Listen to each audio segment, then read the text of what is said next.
Okay, let me see.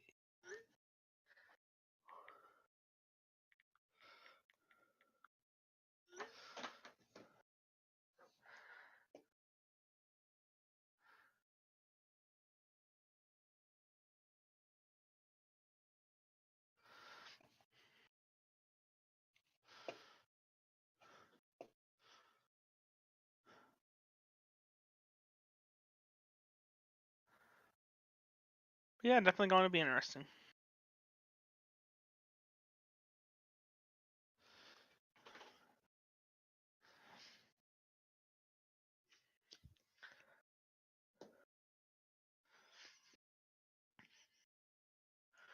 Let me make sure Oh. Discord's using my good mic. I have to bring one-hand medic in. He's here.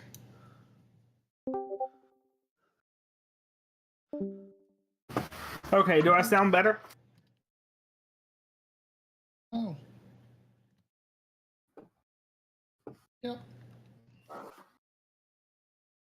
All right, awesome.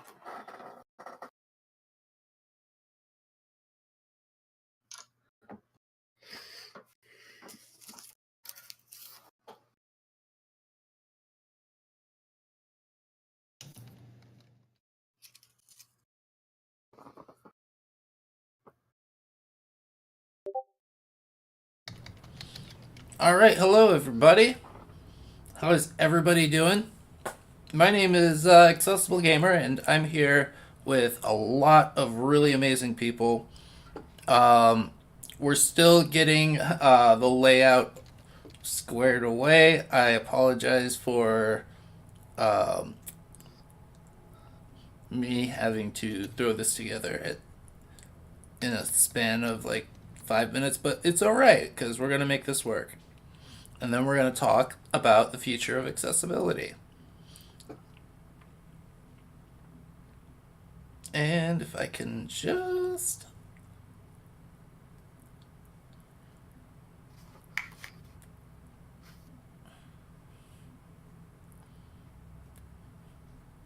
Don't forget you're muted in Discord. Mm-hmm.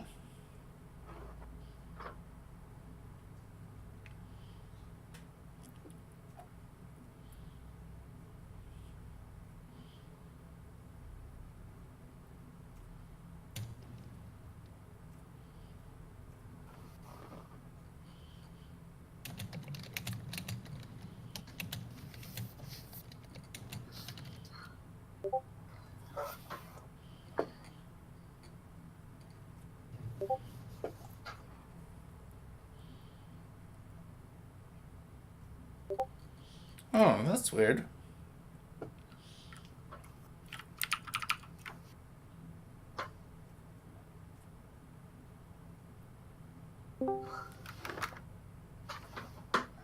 That is so weird.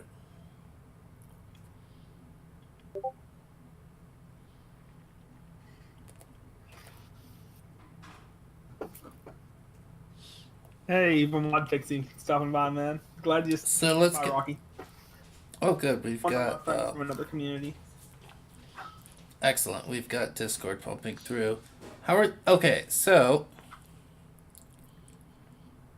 Says love, but seems recorded. No, Evil Mod Pixie.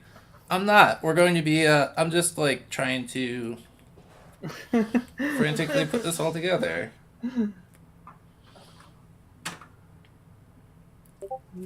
Alright, for crying out loud. Oh, yeah.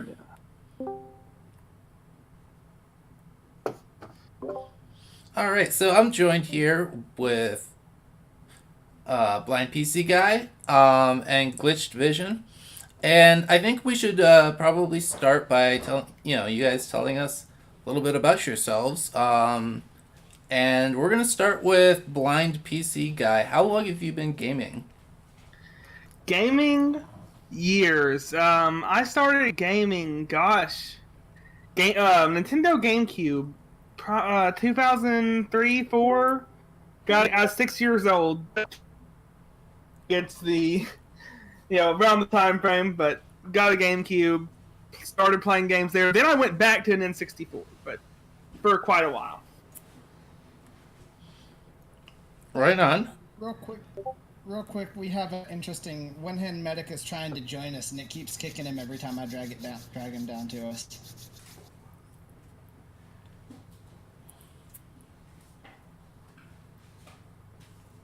A weird Discord oddity. Hey, medic, you should be able to join the Discord now, on your own. Because I just figured I'd just promote you to moderator. Because I was going to do that anyway. Can we hear you? No. That might be, gosh, I can't imagine why. But, I'd check your playback settings. Yeah, see, this is how you guys can tell it's live and not pre-recorded. We have technical difficulties. oh, I was planning on technical difficulties. Yeah, anytime. Hang on, let me remove that.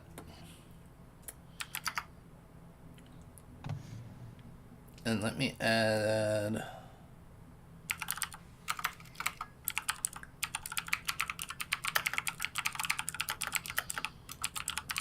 Excellent.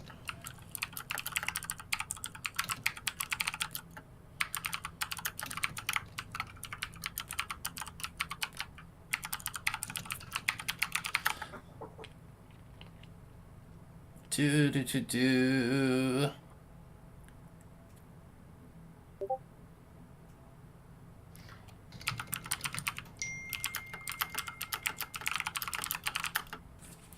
Excellent. Okay, so we got that, we got that.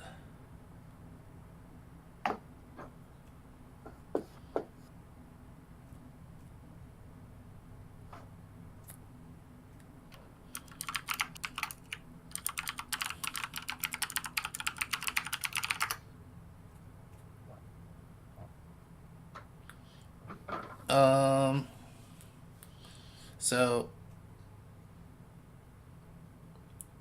the group of people below me, that should be the lobby, and everybody is welcome to go hang out in the lobby. I'm going to be streaming the discussion from the group on the left.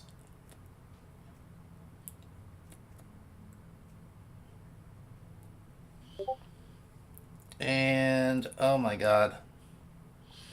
Alright, the first thing I'd like to do is, yeah, I want to hear from Blind PC Guy. Why don't you tell us a little bit about first of all, why are you blind, PC Guy? Okay.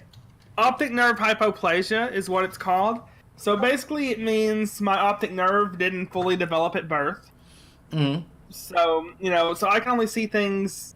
The doctors say officially counting fingers from like 3 feet away, I think it was. 4 feet away? I don't remember the specifics, but... So yeah, but that's it. And glasses don't help. But by the time I hit 18, I told my doctor that they don't help me. I have to take these things off to read my phone screen. So I don't wear glasses, any of that. Oh, wow. Magnification I use Windows, magnification software and things like that. And so but overall it works out. All right.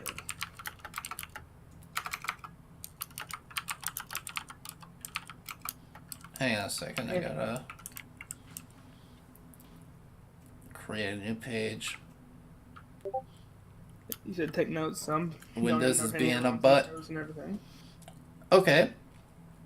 So how have you, in the past, adapted to the challenges of video games? For one of the things I've done is when it comes to games that have things I may miss, I do a lot of times follow a guide. Mm-hmm. Because there's things with my vision I won't notice that other people would. So even if it's story-based, if after I spend a little bit of time looking, I'll go to a game guide. I'll start checking places like that. when I'm playing on PC, this doesn't apply to console, but I'll play the game in borderless windowed mode, so I can use Windows magnifier if I need to mid game. Oh, okay. So Yeah, because if you're in borderless windowed, you can use the Windows magnifier, unlike traditional full screen mode. But it looks like it's full screen. well, that's pretty Works excellent. out pretty well. Yeah, and then on console, even now, like with the Xbox One, you can turn on magnifier in Xbox and do a controller shortcut and zoom in too. So Okay, so you use you're actually using first-party software from Windows in order to play like AAA titles. yeah, pretty much. And I don't use it most of the time. I just lean really close into the screen. But Right? if I need to, like if I'm playing like Civilization or something where there's a lot of menus, I'll use it. Gotcha. Alright, I gotta add Twitch chat real quick. But why don't you add, like, add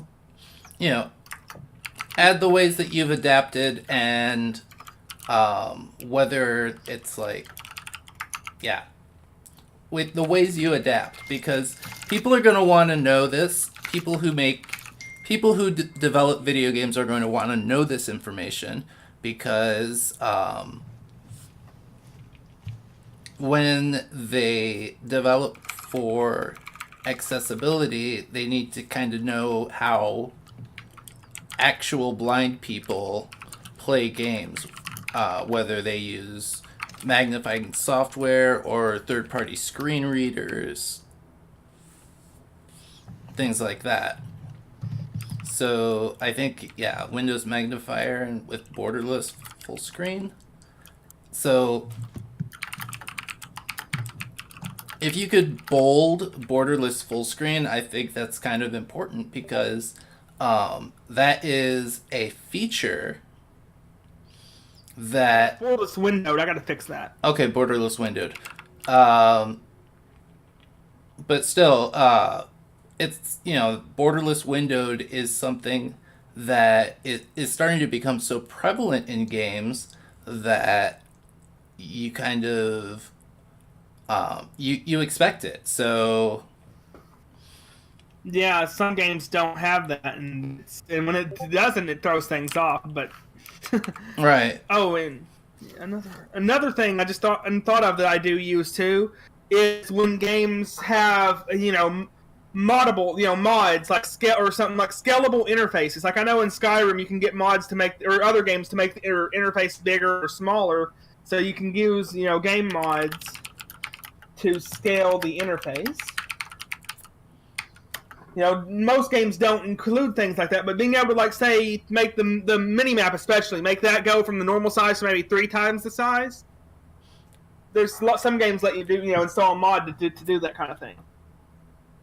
And that's something else I've done in the past. Okay, so you're not only taking, you're not only using the first-party assets of Windows or whatever operating system, and then you also you follow game literature, or maybe like you watch gameplay. Exactly. Yeah. Mm-hmm. And then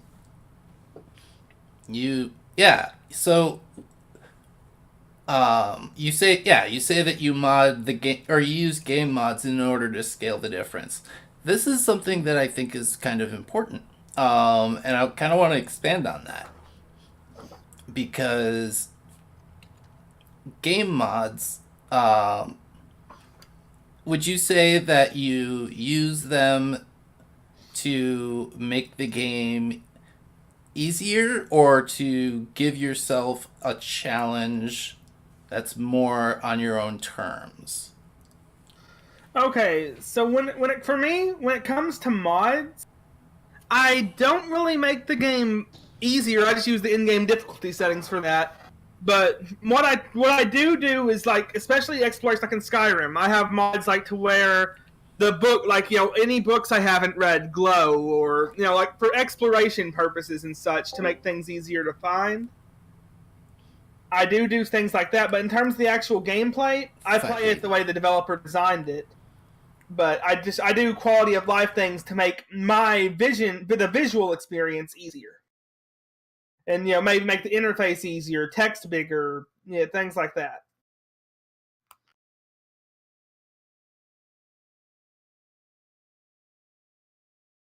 If that makes sense.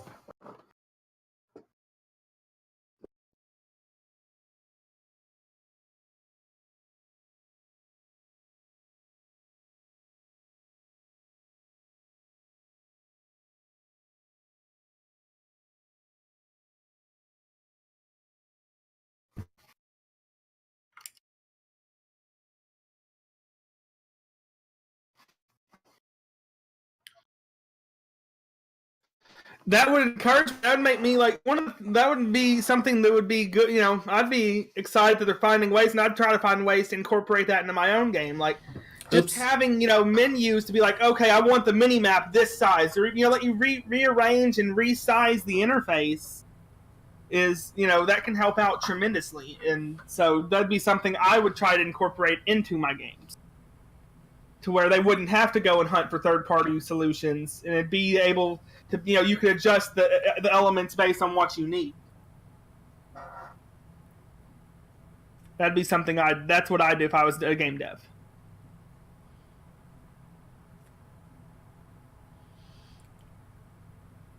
And it would just be something encouraging to make that change in game interfaces. Yeah, that makes sense. Hang on a second, I'm like totally botching this. Press escape. Mm-hmm.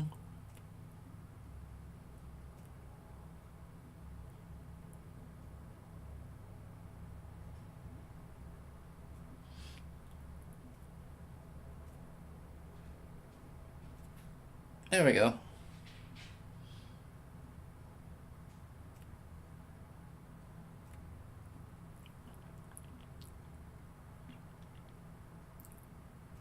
There, that's much better.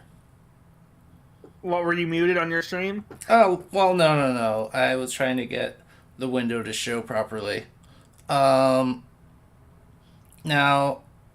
let's see. I need to know if there's any people who want to be brought up into the out from the lobby, who need to be brought into game chat. Might want to answer some, or have a chance to ask some questions. Currently, the lobby chat is empty. Oh, that's okay. That's unfortunate. Let's see. Well, yeah, those of you guys who are hanging out in the roundtable chat, you guys are welcome to wait in the lobby and either have yourself muted or just to let us know if you're interested in being brought up or having a question or something like that.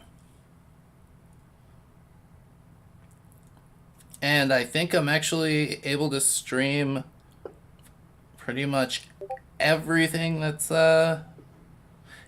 yeah. Excellent. So this is good.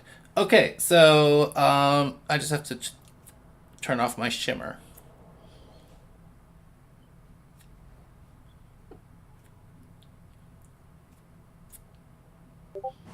And my webcam, I look a mess.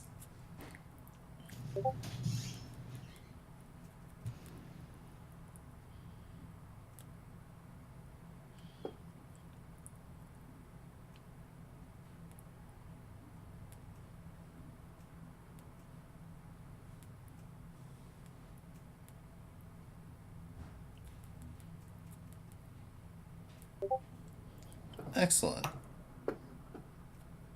That should work. We now have two waiting in the lobby.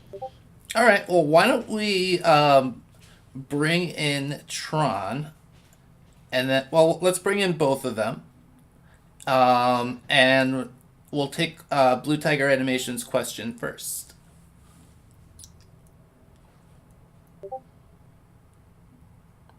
Both have been brought in. Hello there, guys. Yo. Ah, Ooh. okay, so first person, I just want to introduce the Disabled Tron to the group. The Disabled Tron, I believe, yeah, he has cerebral palsy and he is nonverbal. So if you hear any robo voice, that is Tron, and he does a lot of streaming and also podcasting. So that introduction out of the way, I want to take a question from Blue Tiger Animations. Let's hear what you got to say. Yeah. So I'm a game developer, Mm-hmm. and me and my team have been doing a lot of research into accessibility. And one of the things we've not been finding a lot of things on is how to cater to blind people. So this is a good opportunity, I guess. Definitely. So in terms of sounds in games, I take it you use a lot of that, right? As far as I know, audio cues are a big win when it comes to making a game accessible for Yes. visually impaired. But instead of me answering that, I'd like to let Glitched maybe take a turn. Alrighty then. So, sound cues are the most important things that you can have if you're low vision. I know a good friend of mine, I haven't talked to him much recently, but he plays he used to play competitive fighting games, and he plays on a semi-competitive level in Smite. He does all of this with less vision than my friend Blind PC Guy here and I have. And he does it all through sound. Each champion or god in Smite has their own walking sound, their own ability casting sounds, and as you play through the game, you'll start learning, hey, that's Thor. He walks this way with this sound effect to his step. He's over here, and know exactly how to handle that. It's pretty amazing. Okay, so but real quick, I want to mention that Ian Hamilton just brought up that Microsoft has a free plugin for blind and low vision accessibility that is aimed at exploration of 3D environments. Oh, really? Yes. I don't know if that helps you out at all, but might Did be he something mention else. the name? I believe it's I don't know if there's a link, but if there is, Ian, you're more than welcome to post it in Roundtable. That would be interesting to figure out. And one of my biggest questions was, I know a lot of people use screen readers. I'm making a game which allows you to play D&D online with your friends, but in a 3D environment, with character creation, that kind of stuff. So it's a real fantasy setting, and we were thinking about having one of our voice actor friends voice act the menu system, like join and that kind of stuff. But would blind people rather prefer that it's just usable with their screen reader, or have a voice actor say the words out loud, or have the option to have both? That's a really good question. I think both is good. Mortal Kombat does the voiced menus, but it only does the top level menus in the character selection screen. Mm-hmm. But even then, in the character selection screen, it doesn't tell you what character you're on until you select it. So having both as an option is really good. There is a free, or not free, fighting game out there called, what is it? Was it Skullgirls? Skullgirls, I don't know how they did it, but they found a way to output any and all text that's displayed in-game to a clipboard or to some sort of a file that NVDA can hook into. NVDA is the free screen reader that many blind people use, but it can hook into that file and read the text on screen as it comes up. I think they use the talk library. We are looking into that one as well. That's possible, but that would be a very nice thing to have. Okay. And one other feature we've been thinking about, since D&D is of course very much related to what the users put in, and of course the users can put in very unpronounceable names for regular software. So we wanted to put the option in that players can record themselves saying the character's name, so whenever you hover over someone, you can hear their character's name. Would that be something useful?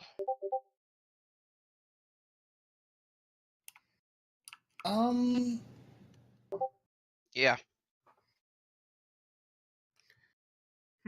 Yeah, then having that, it could come in handy, but it could also get convoluted the way you would store that and everything. And Ian's bringing up a good point in chat too, that you want to do what is it? Real local, like actual voice for anything that's voice dialogue during gameplay, and text to speech for the menus is a generalized way to put it, because each person is different. Mm-hmm. Personally, I would prefer, like, I wouldn't mind either way, but there's some out there that would get pretty picky about it, and so the generalized best practice is voice for like actual spoken dialogue and text to speech for menus. Okay. Well, that's all the questions I had for now. Thanks for answering.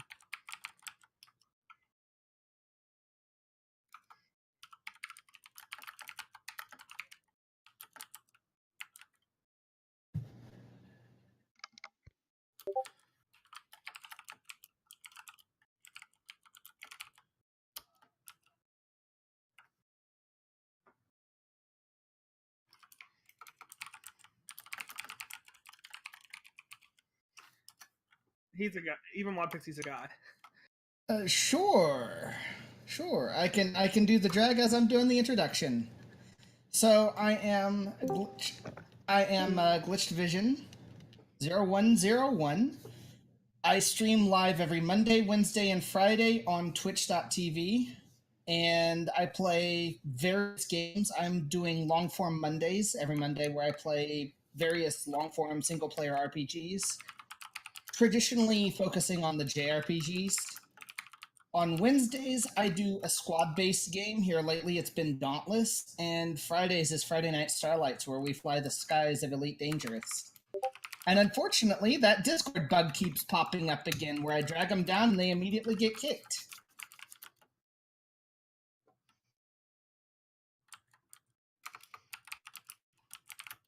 Let me check the settings of the room and find out if that has anything to do with it.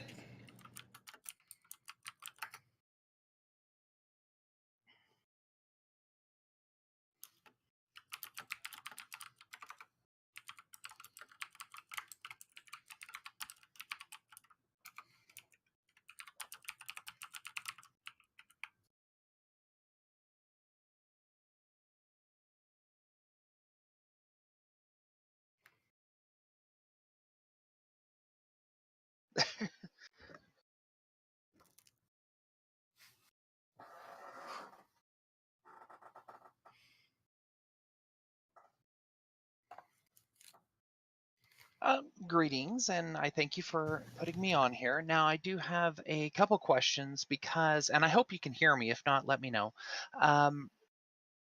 Good deal. And I have a couple questions because my disabilities don't necessarily coincide with a visual issue or an auditory issue. It is more of, I happen to fall under the ADHD and the bipolar categories. Now, of course, ADHD is a little bit different than, say, bipolar, but uh, you know, I can't sit there in games like WoW and grind for 30 hours. It drives me insane and I fall asleep halfway through. I mean, personally, I like the auditory inclusion in games. I mean, like I play games, and honestly, when I'm playing them, my sound is more important, even for me, than my visual. Because if I hear somebody creeping up on my right, I'm going to turn and I'm going to shoot them. Right. Let's say a shooter game. Mhm. So I mean, I'm kind of curious about that. So, um, hang on a second. Let me scroll this down.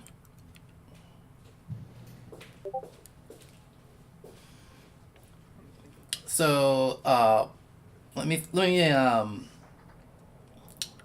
see if I understand your question. Uh, you're looking to play World of Warcraft, but you can't you can't stand like the tedious grinding of missions and raids and so on and so forth. Is that what? It would be about any game, because there's a Mhm. lot of games where, especially MMOs, Games have, World of yeah, Warcraft.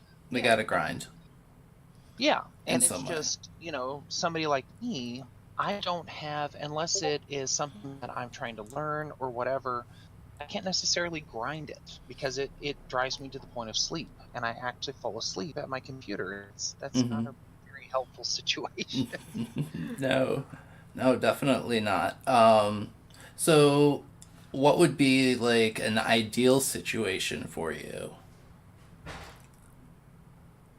Well, I've been criticized for using mods in games like Skyrim or Oblivion that Hmm. will eliminate some of those grinding quests, Okay. because as soon as I learn a skill or something like that, I'm like, let's move on, let's go to the next stage, let me learn something else. And on those games, I get criticized because, well, you're not doing it the hard way. And I'm like, seriously, I fall asleep. I can't do that. I'm sorry, it doesn't work that way. Yeah. So first of all, I'm sorry that you were receiving that kind of criticism, because that's definitely not something that you deserve just for using a mod that eliminates a bit of the boring like fetch item from uh, this guy and bring it to that guy type quests. Yeah, there's no reason why you should be criticized for being able to skip that. Um, that said, what other games do you find, like other than Skyrim, like you find this in a lot of multiplayer games, because they, especially MMOs, because a lot of that has to do with inventory management and um, having like the best gear, and you have to, in order to get that, you have to run mission after mission, sometimes the same mission over and over again until you get, Destiny's a good example. yeah, or Warframe even. Yeah. That's got, and the grind in Warframe is insane. Personally, I guess my best advice would be to find a grind that you like, if that makes sense, I see what you're saying. in a And game. the funny thing is, like a game like the original first Bayonetta is actually a very good game. I can play Mm-hmm. that for hours and hours and I don't have a problem with it. But any game that tends to do a lot of grinding and doesn't let you actually, use a mod or something like that to kind of do it for you, because there's some people that enjoy that, and I think that's great that they do. But it's just like any game, let's say a puzzle game or something like Mm-hmm. that, where it changes, where you have to see the entire screen to really get a full, picture of the game. For someone who has a visual impairment to see the entire picture, that's very hard. For someone who has to grind for 300 hours or 30 hours or 3 hours, and they have some type of situation, whether it be ADD or ADHD, where focusing on something that isn't relevant to what they're doing, then and they don't have an interest in it, it becomes just as much of a problem as someone who could, you know, have a visual impairment, whether it be Skyrim or Mhm. Final Fantasy or any of those games. If it helps, I have been noticing a very slow, but like very slow movement, like almost like a paradigm shift in the way games um, address their um, and I know I'm going to catch a little bit of flack for calling it this, but they're a game's difficulty mode because that's a term we all recognize.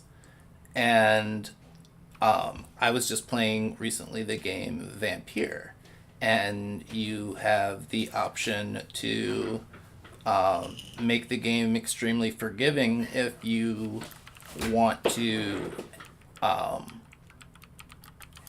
if you're more interested in immersing yourself in the story and the game world that's been created.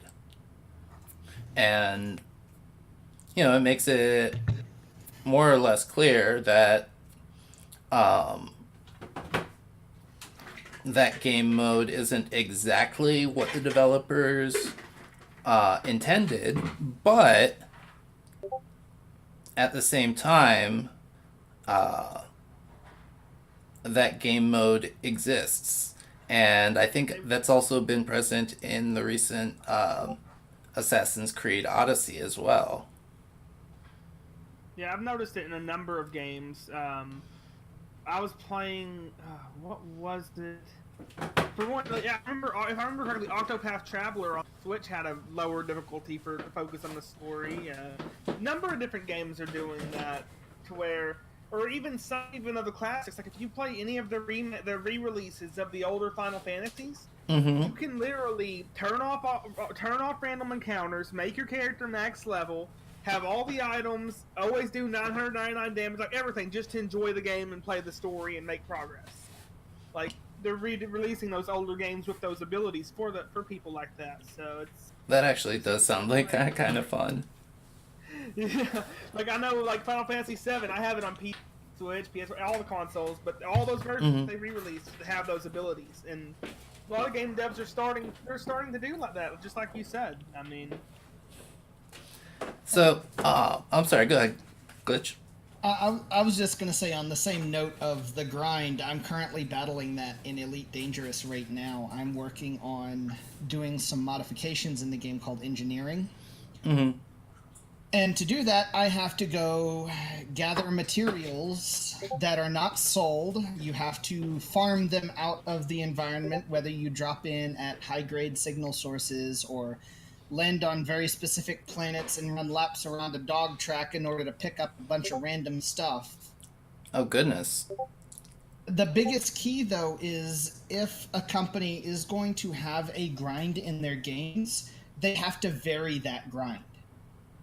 So, as example, in Elite, I could either run laps around that track for like 5 or 6 guaranteed random drops between a pool. There's 9 on the track, but it's only a guaranteed shot at one of like 7 or 8 different materials that you can pick up there and then trade them down. Or I can enjoy flying around various systems and dropping out at these high grade signal sources to collect the materials there. It just depends on how you want to approach the grind and what way you find most enjoyable to you to make it feel less of a grind. and that's what's amazing about Elite. Mm. Now, with that in mind, though, I wonder, because some games, the way that they grind can be, I know it's tedious, at least for me, but how does that impact on, let's say, a low visual perspective? Because some games, they're going to make you look on left side of the screen, right side of the screen to do a simple grind activity, and you're going to have to run around the screen just visually, if not physically by dealing with your keyboard, which I think would also be an issue with someone with a physical Mm-hmm. situation as well. So I think an important question that we need to ask ourselves is how can a game have a grind that is accessible? That's a good question. Okay, I've got a Agreed. few points. At least in the for the visual people like me and Glitch, I mean, if when you're grinding, the resources, the different resources you need, are when they fall from enemies or wherever, they're easy to tell apart.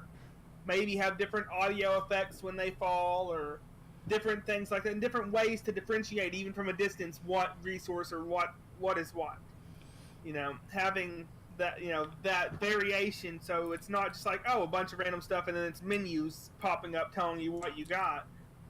Make it distinct on the world when you're going to collect what your resources.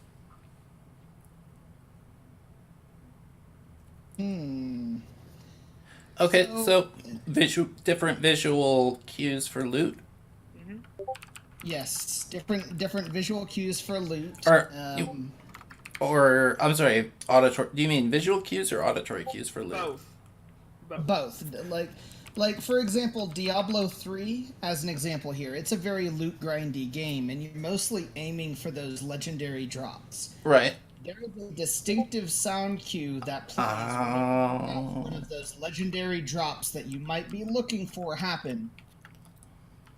It's That's a lit very up like good a point. Christmas tree. It's flashy. It's in your face. It's here is something you most indefinitely want to pick up. Yep, I can As agree well to that as- because they did that in like Diablo 2 as well. You heard a different Yeah. sound, and I actually queued on Yeah. that, even though I don't have a visual issue. Even if it turns out after you pick it up to be legendary garbage, which I've played enough Diablo to have tons of legendary garbage. Yeah, another one too that I just put in is too, even the menu system too. Different classes and types of loot should be color coded, so you can tell, oh, this is basic stuff is blue, legendary's green, ultra rare's purple. Having everything color coded and stuff in the menus to where you can tell, like the whole text, not just a little part by the icon, but the whole text area is the color of whatever class of loot, so you can tell the things apart. Now, all of these things that we're talking about here, these are things that, instead of adding them to like a section of the game menu, and call it accessibility options, it's important to have these things as part of the general section for like for visual options in a game. Yeah. That I was just referring makes to like, sense. the inventory. Yeah, I was just referring to like when you're in your inventory, you're looking at equipment, things like that.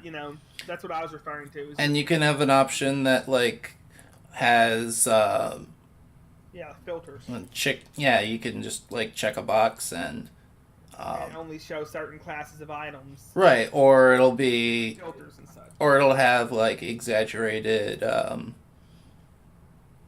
I guess like it says lights flashing. I'm trying to think of a more professional way to describe it, but yeah. Okay, so let's also talk about physical accessibility when we're talking about a game and like the and having to do repeated quests and things like that. Obviously, key binding is a big thing, but there are some like design things that I think developers could stand to avoid, and I'm sure Tron would probably agree with me. Actually, I'd like to take a quick second. Oh, sorry. Go ahead. I was going to mention that we have a interesting question in the Discord chat right now.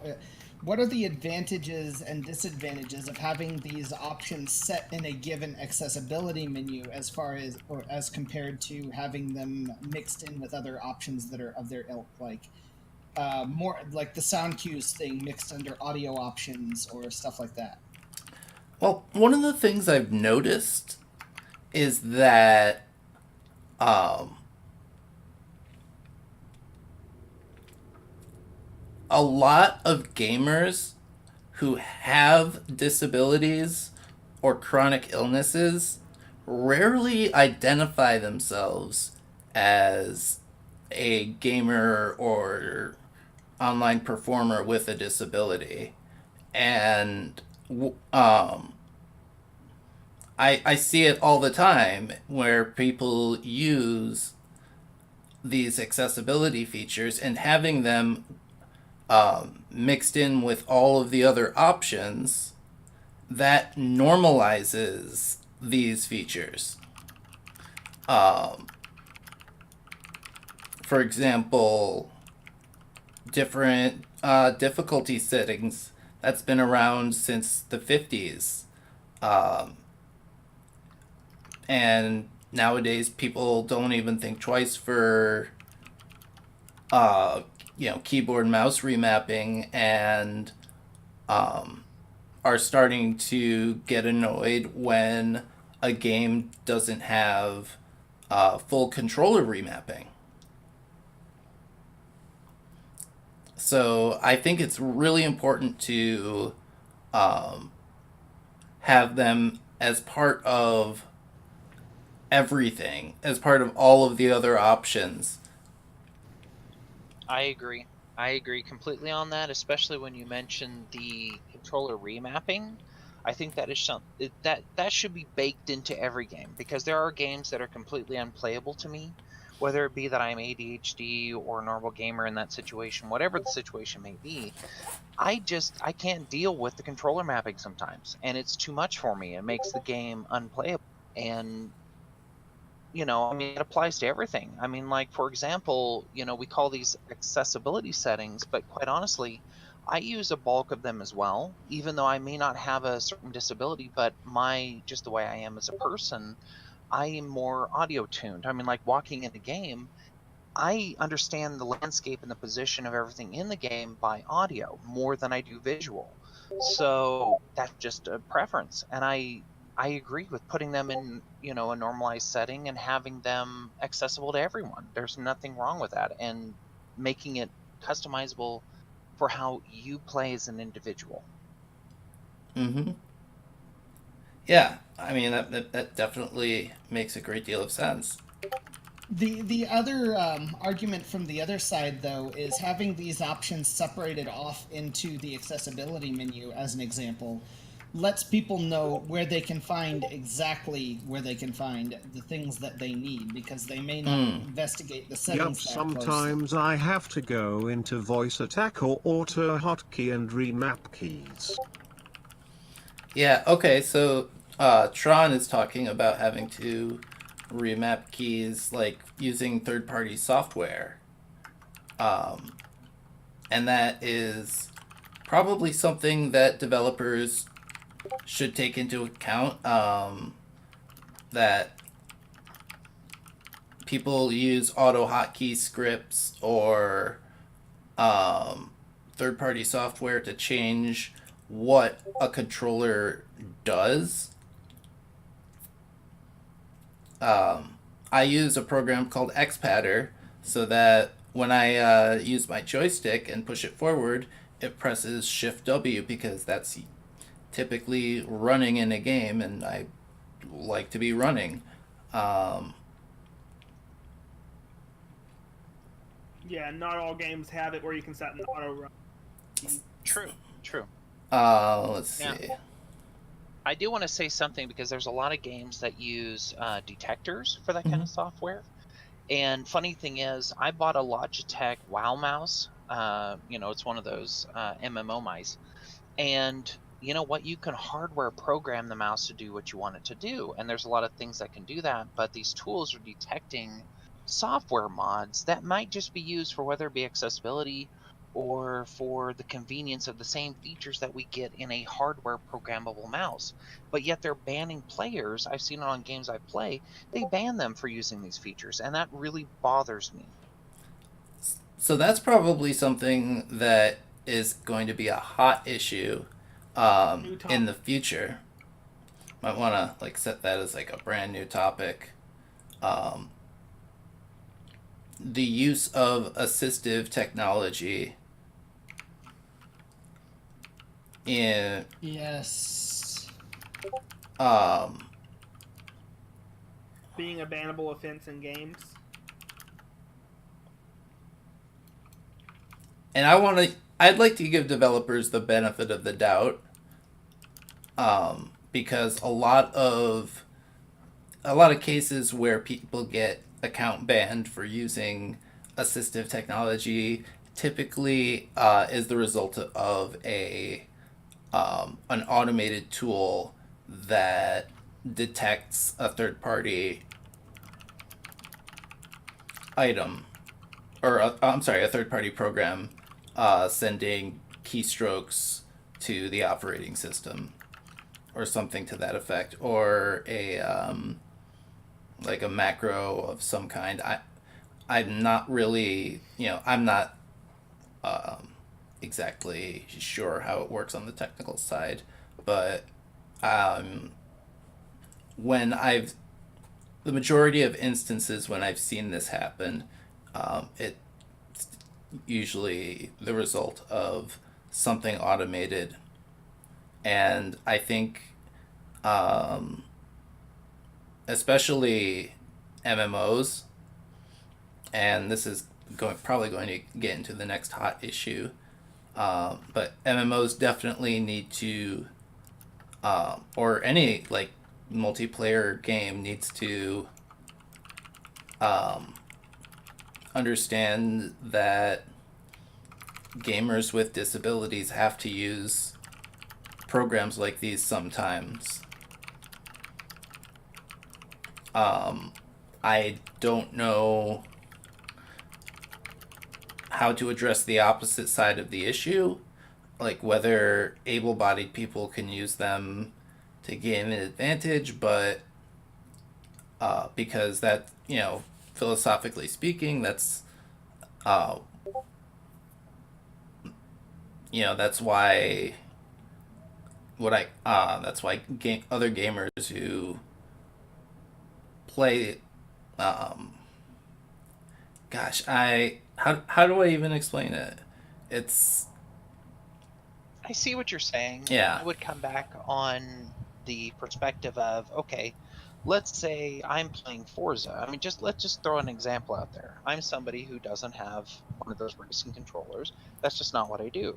And Mhm. somebody else does a game controller, and somebody else uses their keyboard and mouse. So you got three different scenarios. They're three completely different setups, and they all have different ways of performing. But I've seen game controller players actually drive a car as effectively as somebody with a racing wheel that is very refined, very sensitive.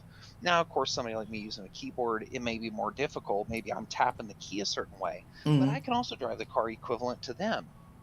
And it's just about preference. And I don't see how using some accessibility option, maybe it's rapid fire. You know what? I can sit there. I remember I'm the person who can play a game called um, Astro Warriors on the Sega Genesis, or not Genesis, excuse me, the Sega Master System. I can sit there and rapid fire it better than a turbo controller just by how I rock the controller. And somebody else, maybe they're using the turbo controller that does the auto fire. It doesn't, Mhm. at the end of the day, it's about how you play, not whether or not you're using a tool to auto perform some of those functions, in my opinion. Now, I used to play Eve Online a great deal, and I remember actually interviewing the developer in charge of the user interface, and I got to talk about accessibility. And the way they run it is that if you have a program that does more than one function, that constitutes botting. If you have an assistive tech program that does one thing per button press or voice command or what have you, then that is acceptable. And that could be a model where we have where there's like a standard, and other developers could maybe take a look at that and adopt that with when it comes to games such as Path of Exile, for example.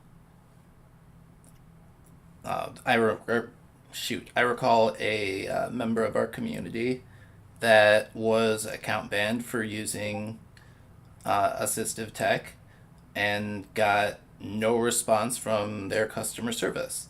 And as a result, I streamed myself playing that game for a weekend, and I was using all sorts of tools like XPatter, voice attack, and what have you.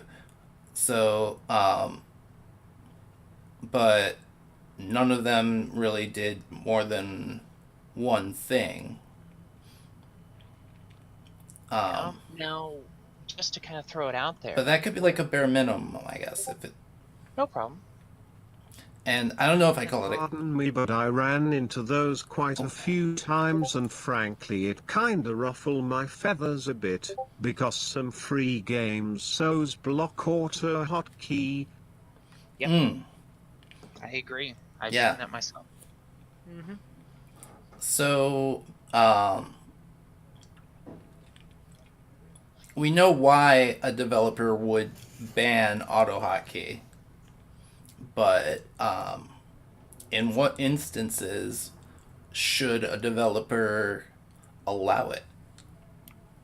Well, see, and that's the trick, because let's say an individual who has a physical impairment, and where they look, the program is determining where they are performing a function. You know, I look over here and I do an action, another type of action, and it's going to perform this function. So that, according to a lot of these programs that are trying to be anti-cheat, is going to assume that it's performing a bot function. It's just like the let's say the auto shooter bots, where they look for a character hitbox and they start shooting and they aim at that hitbox. Obviously, assistive technology is not going to do that, but it's going to look the same way because it's still a assistive technology in front of the software that's looking at the code of the software in some way.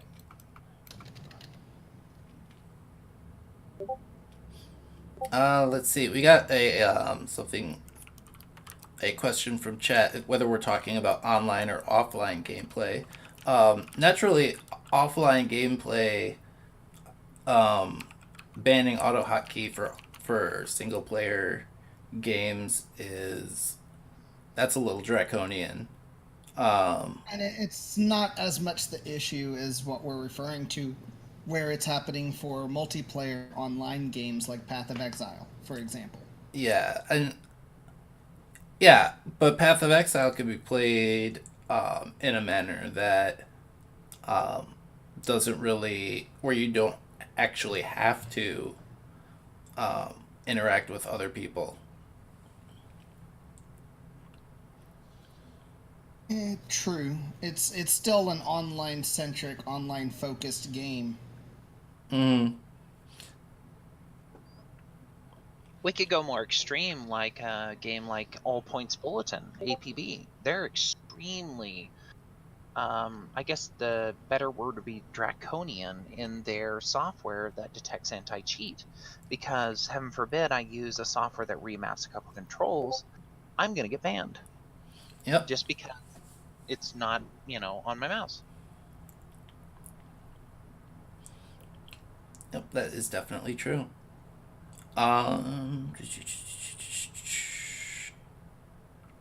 So in roundtable chat, they're still talking about where options should go, whether they should have a section in the options menu for accessibility features, or whether they should be meshed with the rest of them. Um, and I guess it looks like research is showing that if you place them in an accessibility box, it makes them harder for some people to find. But personally separate menus, I can't speak for the research, but personally separate menus help me keep me from being overwhelmed. That's actually another relevant point. Some people get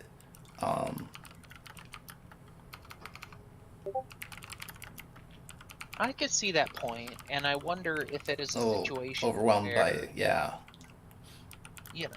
like you're used to finding a certain option in the accessibility versus finding the option in, let's say, you want to magnify the screen. Well, that's a screen option. That's a Mm-hmm. display option.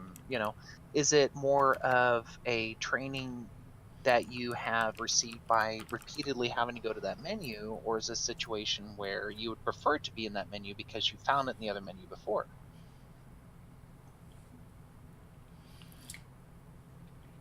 Yeah, I mean this is also I mean these are the two sides of the argument or of the debate, if that makes sense. And what would you put in an accessibility menu outside versus outside an accessibility menu? Colorblind mode for people who are colorblind would go under. Yeah, I would assume things like subtitles, and then if a game happens to be have like integration with say for example, I've seen a lot of games have integration with an eye gaze product called Toby. um, Now whether or not that's like a niche product, personally and this is me personally, my own opinion, I think it's a niche product, but a lot of developers are looking at how to integrate their games with different types of input devices, and that's, in my opinion, is a pretty good start. Um, let's see. But there are also some items like button remapping is something that you would see in a controls section as opposed to an accessibility section. And So, here's my thought process yeah. on this, right? Mm-hmm. What if instead of having all of these options, because subtitles is not just an accessibility option. I know people. I've heard stories about people who kids. It's late at night. They want to play a round or two of Fortnite on their own, but they've got to be quiet and keep the volume down. Or they want to play, a round or two of whatever AAA game is popular, and they have to keep their volume down to keep from waking up their kids. How are they going to hear the text, the voice dialogue that's being spoken in the story with no volume for not waking up kids? Right. Or if you're dyslexic and you confuse it in your head and it's easier to read it and affirm what you see on the screen. That'd be my situation. Yeah. So this definitely something to make mention of is that these accessibility options, and I definitely want to frame them as options. They are used by different people with different conditions for different reasons. But the important thing is that they get used. Yes.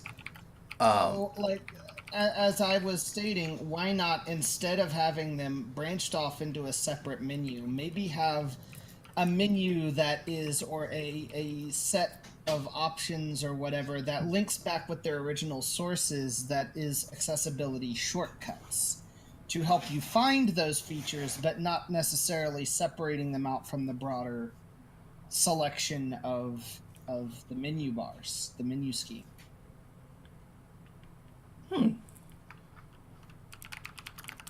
So you're saying kind of a, let's say, a Microsoft style, because other operating systems don't tend to do this, where you have the main where it's supposed to go, quote unquote, and then you have a link to it in somewhere else that somebody might also look for it to exist. Is that correct?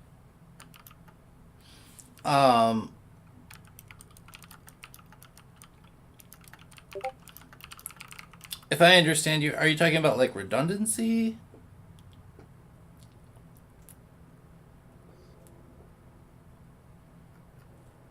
Or I don't know, help me out, Glitched. Even though it doesn't have the list of options, Apex Legends has what I'm referring to. In the general menu, whenever you first open the options menu, there is some of the low vision accessibility with reading text chat and doing some accessibility things inside that little bitty box at the bottom called accessibility features. But as you tab through the rest of the menu structure, you'll find all the same options that are listed there in that little box.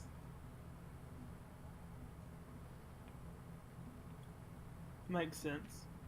Yeah, so like a shortcut side menu. Yeah. Which is helpful. I agree with that.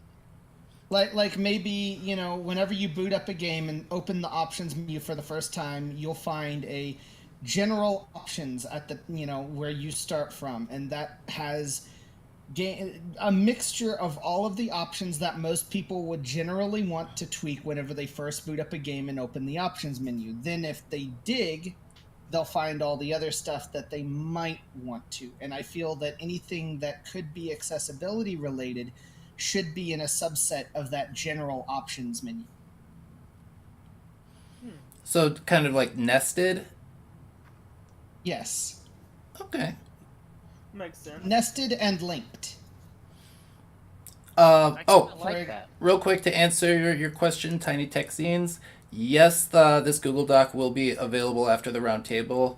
Obviously, might need a minute to like put a few things in proper order, but yeah, definitely will have this Google Doc be available. But yeah, Narrowmore Art brings up a good point that sometimes you have subtitles under visual settings, and sometimes they're under audio settings because that's what they relate to. Sometimes they're under display, graphics, gameplay. So we all agree that we should have these options. It's just a matter of like where to put them in a menu. I agree.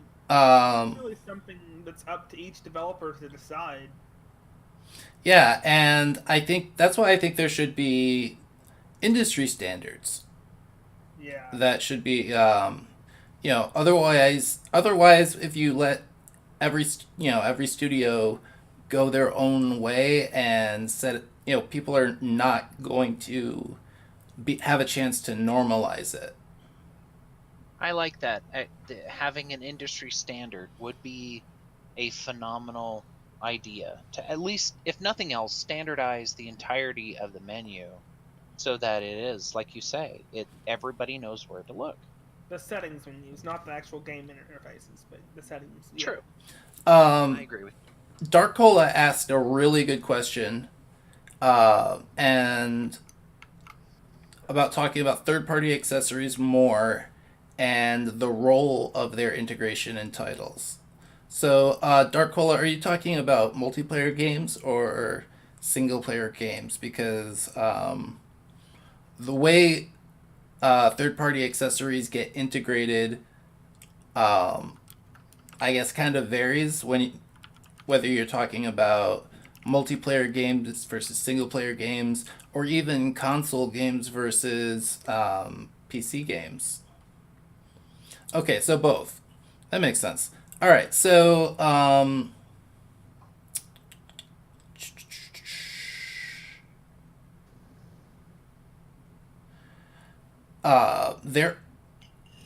Oh wait, hang on. Let me. Why don't you take that if you can? Never mind. Someone already got that. I'm all over the place today.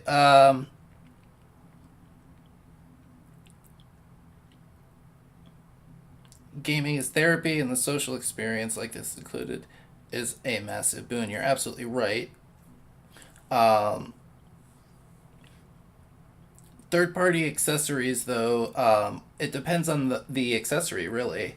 Um, for example, I have this head tracking mouse that I use, and this product is no longer in production, and they haven't released drivers since the Windows Vista era. Um, but for some reason, I think possibly because it uses generic drivers, that I'm able to still use it today in 99% of the games that I use. We're also seeing a bit of progress with a lot of games, and I mentioned the Tobii eye tracker. I've seen that be integrated in games since the first Tom Clancy Division. Um, Unfortunately, on one hand, it's really difficult for these third-party accessories to, unless we're talking about something like the Xbox Adaptive Controller, um, to be profitable, because um, they're not only expensive to make, but they also have to go through rigorous FDA testing, and that can really, really boost the price. And not to mention, you're not really guaranteed to sell a lot of units, but a company such as Microsoft with the Xbox Adaptive Controller is able to absorb that cost. Mm-hmm. We have Dark Cola who would like to jump in on the device issues as well. Oh, excellent. Let me bring you in real quick. Hi, Dark Cola. Nope. I use a similar system but little different from Gommel. What is going on?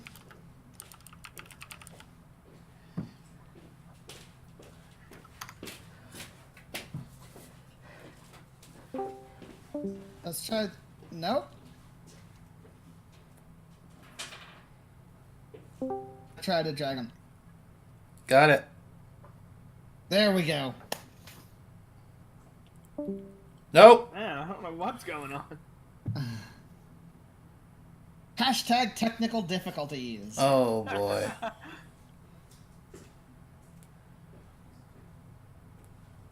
Discord is being weird. Okay, try one more time. He's back up there.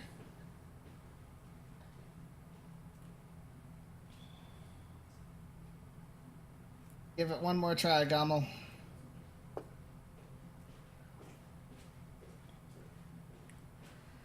I'm Look at trying. the settings.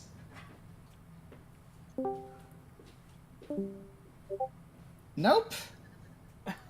I swear. Do we just move down into the open area? It seems like it's giving us a lot of hassle tonight. Yeah, why not? Why not? I mean, I'm just saying. At this point, I think we're at a place where we could definitely do that. Yeah. All right, so that'll make it a lot easier. Everybody into the lobby.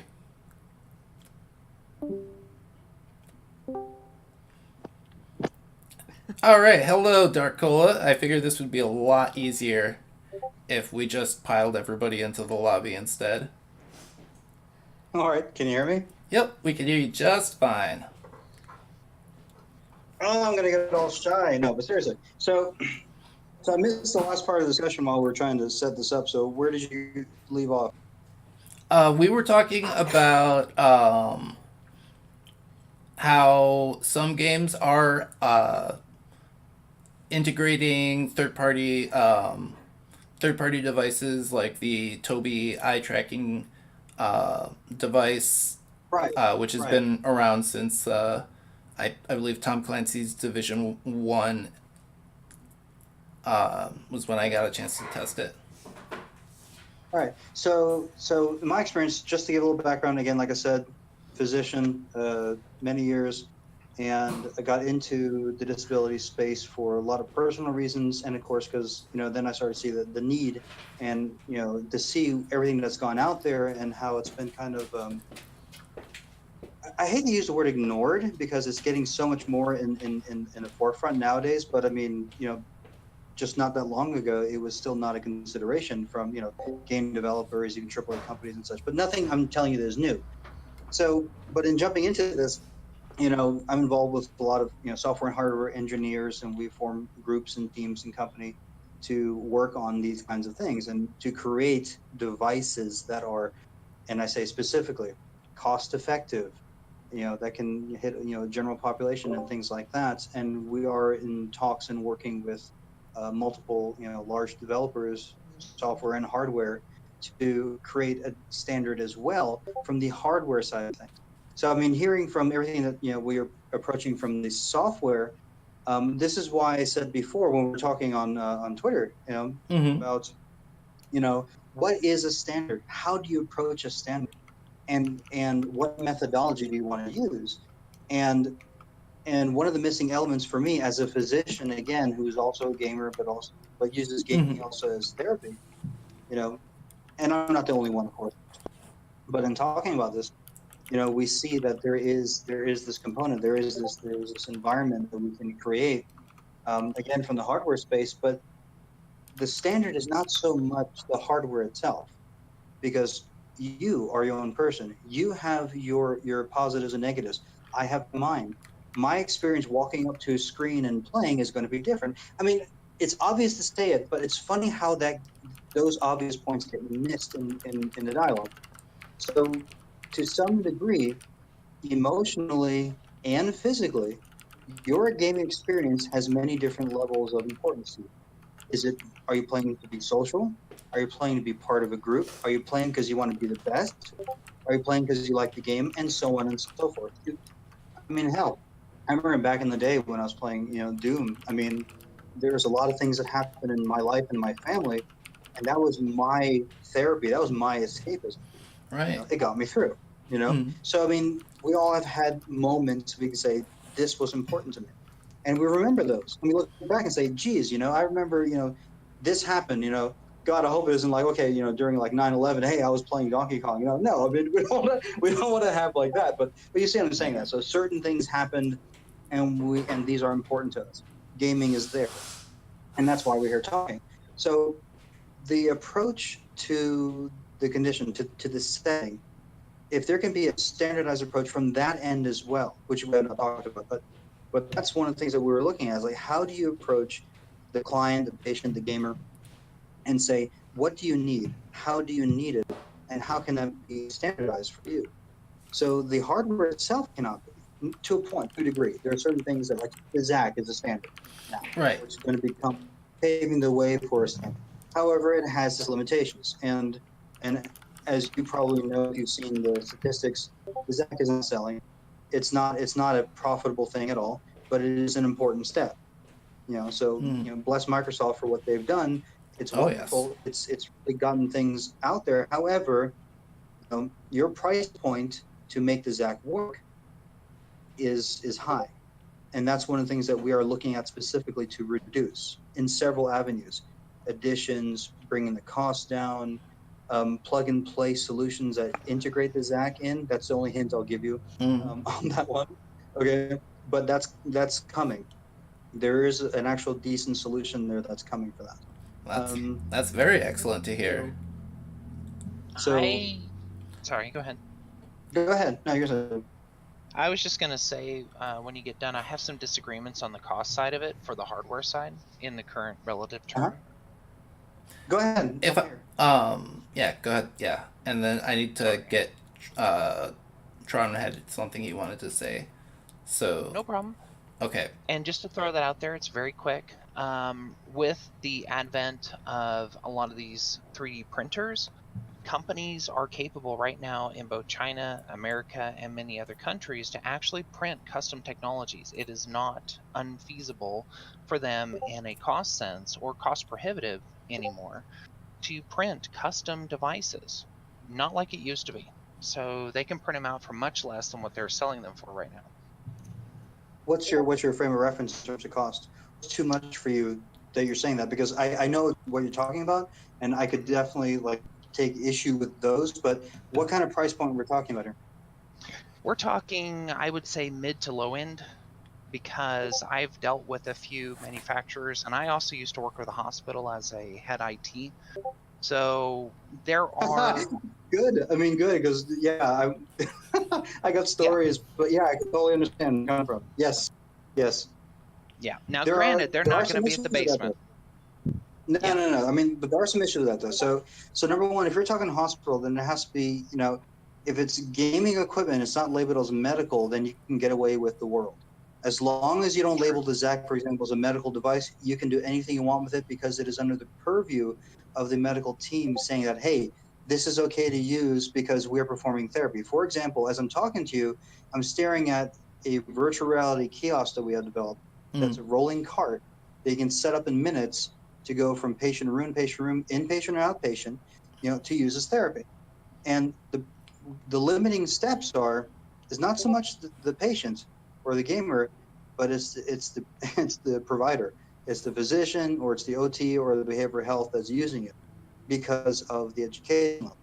Now, yep. beyond that, there is hospital grade standard equipment. So then that brings the price up in regards to can you clean it?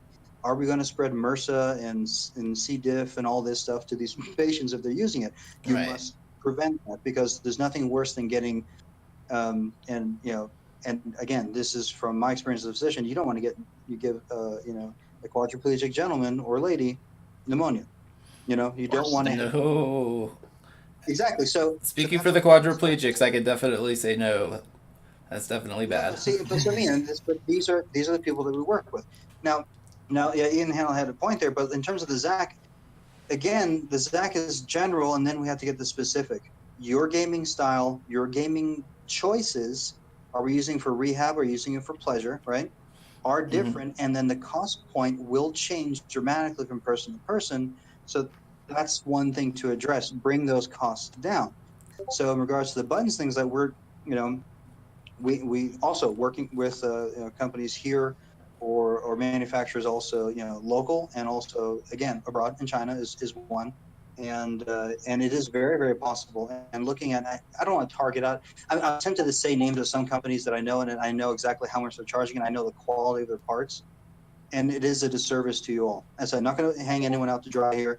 That would be uncouth, but ethically, as I mentioned before in the Twitter chat, it drives me absolutely insane that I have a gentleman. I'm thinking I have one in my mind right now that I have that comes to my office. It's like literally cannot afford the tools, not even for the regular day-to-day medical, but then on top of that, to say here, here's something that you can do. You can play, you can game. It gives you confidence. It gives you your life back. It makes you an avatar of whoever you want to be online, just like everybody else. But you can't afford the gear, and that's one thing that drives the point home. So looking at options for that. The Zach is great, but it depends on what you need to go with it, depending. Yeah, How yeah. high up I is agree. your neck? The cost of switch, yeah, the cost and quality of switches right now is probably one of the more important things we need to address One large going button, into the future. $200. I know It's insane. Microsoft It's is insane. selling them at cost.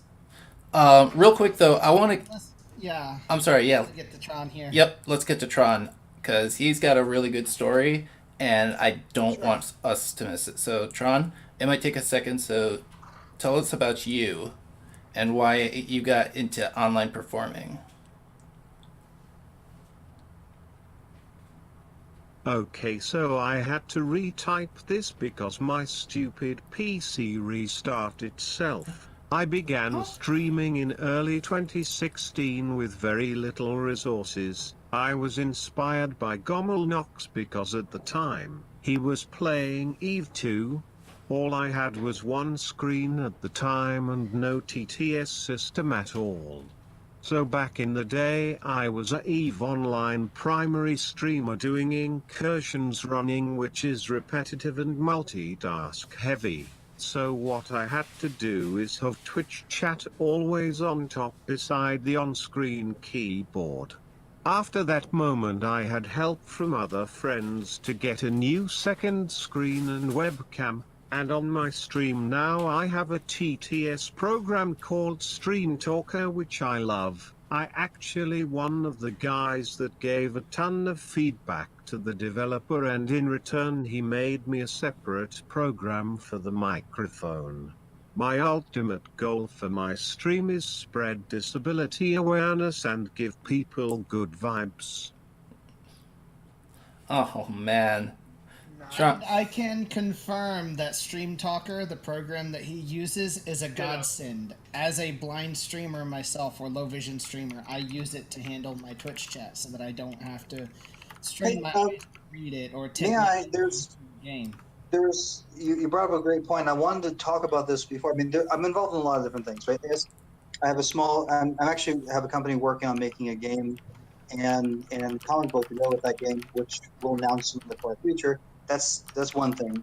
The virtual reality is therapy, the devices and hardware for accessibility, and so forth.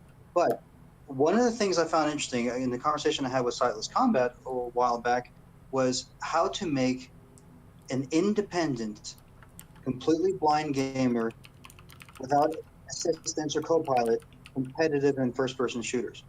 That's what I've been going after and talking with people before.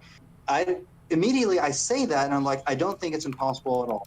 And one of the things that I've been talking about with some people, and I have some meetings in the future on this, God willing, that we have how to put it? Like I said, haptics and the right audio cues that have a Doppler effect when you're tracking objects in space. So that to integrate this system, though, this system of inputs in a game engine, so that it becomes a standard that can be applied to any FPS game made using that engine, let's say Unreal, for example.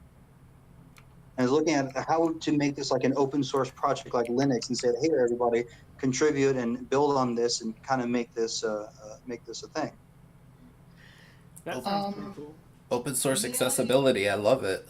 Yeah. May I suggest in your research for this project, go look up a video, and you have to make sure this is done correctly because it has to be in 7.1, but look up a 7.1 surround sound video of some Elite Dangerous gameplay.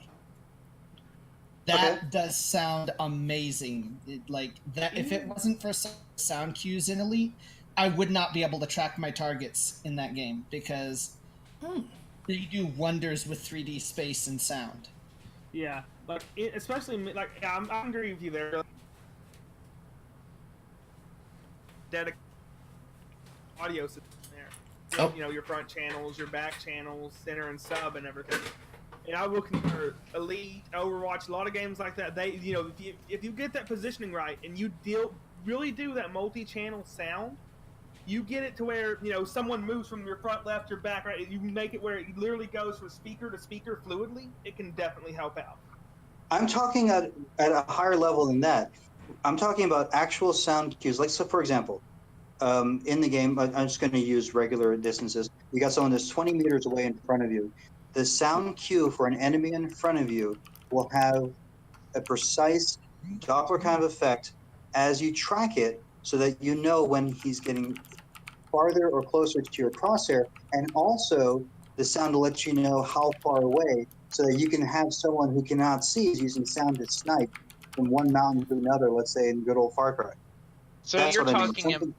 So you're talking a situation that would be like a bat For those that aren't Yes. familiar with what the Doppler effect is. Okay. Yes. Yes. And That's what I'm trying to say. If that's possible to do. and it's possible to be done in a cost-effective way that is Yes, that's it's If it's absolutely built cost into the effective. engine, then all of a sudden you have created a whole new. Again, we're talking about standard. hmm. It is it is baked into every engine. All they would have to do is in the coding step, they would have to add a situation where they would say, instead of giving me, this X whatever coordinate of this individual that's in whatever distance from me or object, give me an auditory cue instead of a visual cue, or both. It's actually simple in the Exactly. code. And that okay, so yeah, I'm a layman when it comes to game development and coding and architecture and all that. So adding that to a game engine is something that is an easy thing to do. Is It's what is difficult, like but the it's really takeaway But a here? easy. second, but a Huh. second part to that will be the haptics. That means you get physical vibrations on either your headset or something. I don't mean strap you in a giant cocoon, but I mean some way that will also give you some feedback that you're getting. It could be even on the controller that you're using. Some feedback that you're getting close to objects and what kind of objects they are. For example, anything labeled as this is a wall, a non-destructive surface, then you're starting to get in your head the map of where things are, because then again, using the same kind of distance changing in the sounds, then you're saying, okay, this wall is far away. Oh, there's a treasure chest in the corner, Oh, and you're going to get the ping or the feedback, or even have it where you can even ping a room that you enter and to get a highlight as to what's in the room. It will Yes. be a very, And very different way to play. That yep. sounds amazing. okay. Oh yeah, and to code that is actually very simple, except for a few coding engines. That's very, very simple to do. It's just a matter of telling it to identify this object and produce not only a visual but an auditory cue or a haptic cue. It's actually more Um, simple than people think. I would actually like to submit as evidence. I'm going to drop this into the Discord chat. This is a game called Shades of Doom. It's done in a 2D plane, but it is technically an auditory, like a completely audio sound game based first person shooter. Even though it's like the coordinates and everything like that are shown on a 2D plane, they do have a demo available. And this game was made back around 1998. Yeah, because output So is, I mean, it's the same whether in coding, it's the same whether it's either audio, haptic, or visual. It's just an output. That's all it Yeah. is. I'm gonna say something, y'all. For example, you may concur with me with this. Some games, the Switch, they have that whole HD rumble with the Joy Cons or the Pro controllers. That can help. That just shows, like, I know, like, you're playing Mario Kart. If you get close to that left wall track, you'll get a vibration on the left side. If you're on rocky terrain, it has that different levels and all the different, like, simulating the terrain and everything, built into the controller through the whole HD rumble system Nintendo's designed. And a number of different games do that really well over on the Switch side of things. I don't know if you agree with me there, Glitched, or not, but that's something I've experienced. I haven't had as much experience with that HD Rumble. I don't unfortunately have a lot of Switch games that I can reference for that, but Yeah, I got know you. they've definitely done something interesting with that HD Rumble, and I think if we can find a way to link the awesome sound design and sound archives and libraries into something similar to an HD Rumble type. Actually, that's how they do it. A game dev actually posted how HD Rumble uses WAV files. It actually Oh wow. they actually use audio from the games and different things to go through the vibration motors of the Joy-Con, and they have special vibration motors to where it can do different levels and tones and such. To where that's how it does it, is through sound file. Yeah, That's but how they the can whole HD Rumble is set up in the Switch. they can do multi-rumble in even an old Xbox 360 controller. It has dual rumble motors on it. It's all about how they program it. So if Yeah, they but I'm- call it an HD Rumble, then that must be a package deal. But they could still do that in the coding if they really wanted to. Yeah, because the Switch has more stuff in the Rumble side of things than your average Rumble controller. I think there's more to it because you can get a Switch controller with regular Rumble. I've compared the two to one with HD. If you're playing a game that uses the HD Rumble, it's a night and day difference to whatever extra they add. I haven't done too much more research into it. Whatever else they add to the Rumble motors and such makes a big difference. It can actually help out in games. I mean, that's something I do agree there. I gotta be honest. Personally, I I don't have a lot of skin in that game, not being able to hold a controller myself, but, and I can't recall who mentioned it earlier, but the idea of having, like a gentle, like rumble effect on my headset would be really cool. And one thing that I floated around with some buddies of mine in a more private chat is, let's say we do get into the realm of VR here, for example, and all of these accessibility features that we're discussing here are available in VR. Then the dev could say, okay, challenge level 15. You see nothing. All you have are these accessibility features. I could see that. Now, here's my bigger contest to that, though. Let's say, let's go to another level. Let's go back to the standardization. Let's say, you know what? We're going to say all these controls have XYZ. All the output has XYZ. And now, whatever works for you, whether that be rumble in your headset, rumble in your back, rumble in your feet, rumble in your hands, is an output, or auditory, or visual, or whatever your input preference is. And we have some type of API layer like we have in the corporate space for, corporate applications, which I believe Dark Cola can speak to.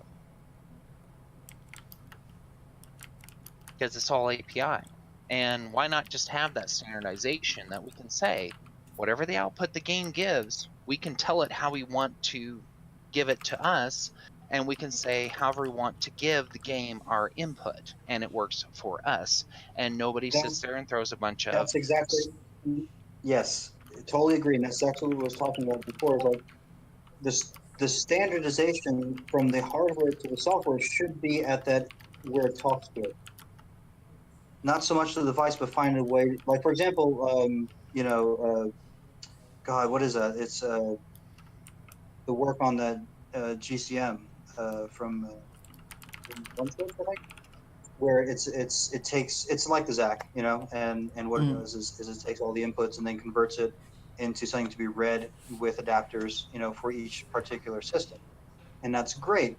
I don't want to self-promote. I should link one thing I've been working on. The small digression is what got me started on this was the Wiimote. So, and we're going way back. Was work on the Wiimote. If you go to my YouTube channel at some point, I don't want to plug it, but I mean, I'll send you the link privately, so you see, because I don't want to make it think like, hey, I'm here to see my channel. I don't have much, and I rarely ever post on it. But anyway, so taking the Wiimote, and we created a new algorithm with some really brilliant international developers. In fact, one of them involved in a project was the inventor of Touch Mode, if you know of it. And the other one is a gentleman from France, and they created an algorithm that works for turning the Wiimote into a competitive, first-person shooter device. But the software that we put with it is an awesome little interface that allows you to take any of the inputs and convert the Wiimote into to be seen simultaneously as an Xbox 360, as a keyboard, as a mouse, and build your own gestures. So you can have 50, 60 inputs in just, between one hand or two hands, any way you want to do it. So then but then it's seen as those items, and you just, bind your setting, and that can be for whatever game, and you play it, and you can literally play it any way you want to. Even switch the profile where, you're driving versus, walking around, running and shooting, like in Grand Theft Auto. So that's something we did. did a while back, and that's another thing working in the background. But that sort of interface, and we made the interface as simple and stupid as possible. So and that was really nice about it, so that you're not overwhelmed with a menu. You literally have one or three selections at a time always, and you never have too much. And it's really easy to go back and forth between the two, so that you don't have to feel like I'm being overwhelmed here in choices. And that's one of the things that, then coming back to menus, again, small digression, is even though you want all the options, we are also dealing with people who are not tech savvy or not used to seeing all these things on the screen once, or won't even know what it is. And we're not even talking about the gamer themselves, but also those helping and supporting them, or occupational therapy if it's in a rehab facility. They're not going to know how to set this up. No. But if they need to help assist to set it up, it needs to be easy for them too to follow. Yes. So I think, so not to make it stupid and not to take away choice, but to present choice in a different way. For example, you go to the ice cream shop and say, okay, would you like a cone? Yes or no. Would you like ice cream? Yes or no. Would you like sprinkles? Yes or no. What kind of sprinkles? And then just isolate each choice and walk them down through that. So kind of a Build-A-Bear. I think a menu would be great if you are needing the assistance for that title. I like my friend's analogy there, Subway, because I've worked in IT for 20 years now, and I do agree. That is one thing, everybody assumes that us, the ITs, I'm, head admin class, and for enterprise level, and they just assume I'm going to know everything. I'm like, sorry, I need something that's a little bit more understandable, not everybody's mixture and throw it around and let's just make it work. It's got to be some standard to some degree that makes sense. Yes. Oh, that's right. The software also talking about for the motion control that we're doing, it's an overlay. That means that you can call it up at any time while you're in the game, so you don't have to get out of the game to mess with it. What if we had a nice, especially for games with remappable controls? Okay, this is mainly what I'm considering. What if whenever you choose to remap your controls or whatever, instead of getting shown this dialog box or prompt with your controller and all the different buttons and having to select all the options and what they do and everything like that, why not have like a dedicated training space that people can go to play with the controls, and then just with a single button press listed at the bottom of the screen, pull up that remapping menu so they can have the option to remap all the controls and fly or do whatever it is that you would normally do within general gameplay, and maybe different settings for that space so you can try out different gameplay modes that might have different controls so that you can remap everything and customize it to your taste. While playing. Now, Yeah. So allow the player to like have a little sandbox that they can, yes. like a mini game space where they could just like run around and make sure the controls are set to their personal needs. Yes, not to plug anybody, but Steam. Now, granted, it's with their controllers that I've experienced this. Their specific brand of controllers, but Steam Labs, the company that owns, Valve, that owns Steam, they actually do that. You have that option, and you can do that with their controls. It works with all controllers, actually. You can go into your Steam Big Picture mode and go into settings and controllers, and you can turn it on any controller, even the Switch Pro controller, and use it on your PC. That's the great example, because you can you can even share your profiles. Like, you can be like, oh, I made this awesome, Xbox controller config for X game, Steam, and I'll post this, and now the community can go and download it. So, if games wanted to, they could even have it where you could share your controller profiles. So say, if people could just download the profile and give it a try, like kind of like how not through an official way, but I got into Elite because Glitch sent me his controller binds file for Elite Dangerous. Oh, okay, yeah, that probably for free. That probably helped you out a great deal. And I know the Xbox Adaptive Controller also, if you go into the, if you're using it on the PC and you go into the Xbox Live menu, you can also do the same thing with that, and then change what all the various buttons do, which in turn changes what the various switches do. With respect to switches, uh, Aoda in Twitch chat says, "Why not map the controls on a game to a piano keyboard, for example?" And this actually reminds me of of how I got like a half dozen really like feather light single finger like button push um, switches that I plan to attach to my gamepad that will allow me to hopefully play games better. And um, it just got me thinking that like an able-bodied player, what is stopping them from using the Xbox Adaptive Controller to improve the amount of actions per minute that they can accomplish? Because there, if you had a bunch of switches and I the thought of what people could do if there were like a like some sort of hackathon where you have a bunch of able-bodied gamers and a whole bunch of ability switches. You give them an Xbox Adaptive Controller and PUBG or Apex Legends or whatever, and say go. Okay, so let's go there because I see your point. I've watched you play. I'm Mhm. actually in awe of your gameplay. I think it's awesome. Could I use your awesome tools that you use to actually achieve what you do? I couldn't because that's outside my realm. Mhm. Could a person who's a script kiddie and uses a bunch of whatever, they use aimbots as well as whatever else, could they do it? Sure. Could they abuse the system? Sure, they could. But you know what? At the end of the day, we're not playing these games to be the best of the best. And if we are, then sure, we might be concerned about somebody who's script kidding. But those people need to be caught for the tools they're using and misusing and abusing. They're not going to use accessibility tools that you use or Mhm. I use or anybody else uses. They're not going to use them in the same way that Yeah. we use them because they're just adapting how the game functions to what we can do for an input or an output. They're not changing the very nature of how the game functions. So Mhm. they're not This going to be is able to why abuse that. I made the point. This is why I made the point to ask, is it offline or online gaming? Because this is where it comes down to resistance to these options Mhm. from from public. I'm not talking about, developers, open-minded developers. I'm talking about just in general.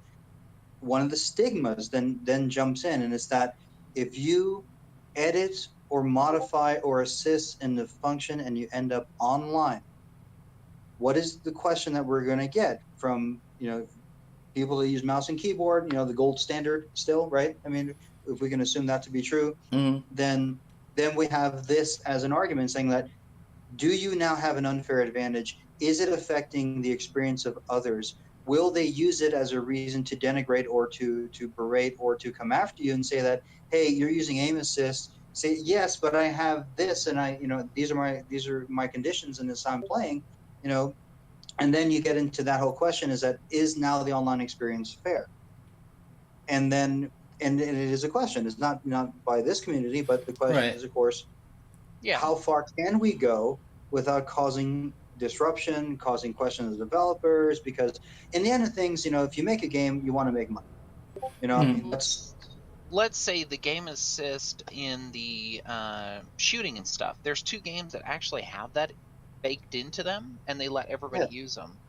You yes, got Grand Theft Auto 5 online, no less, and you yes, have Saints Row. They've got baked in auto aimbot technology built into them basically, and yes. some gamers use them. I use them because I suck at shooting, whether it Mhm. be I'm using my mouse or not. I suck at it.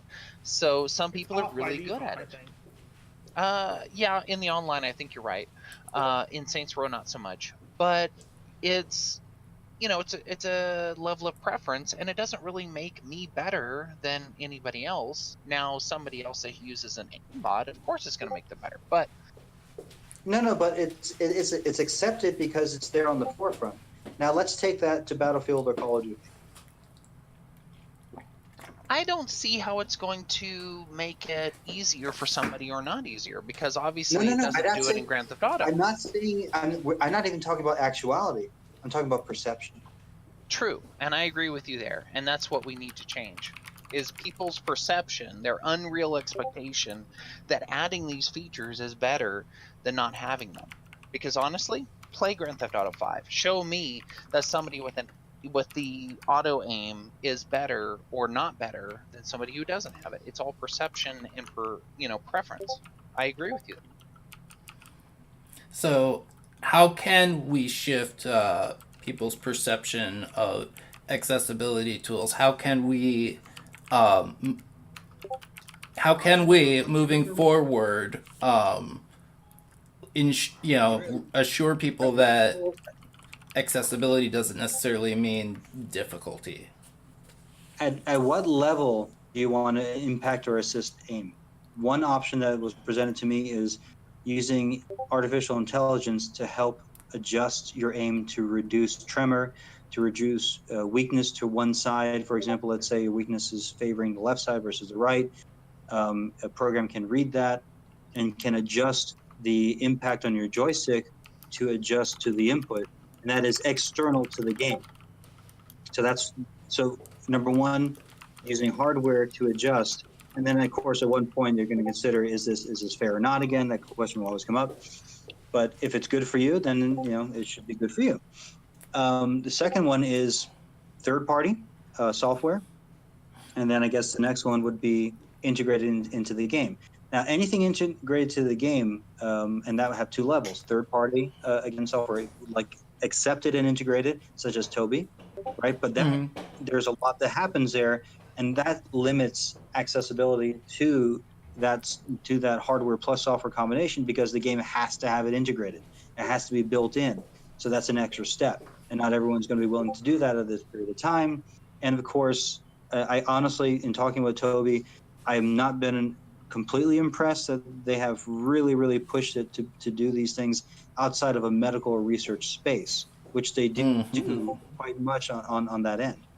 So, and then of course, finally, totally dedicated in the software, and it's accepted, like you said, the two examples that you gave.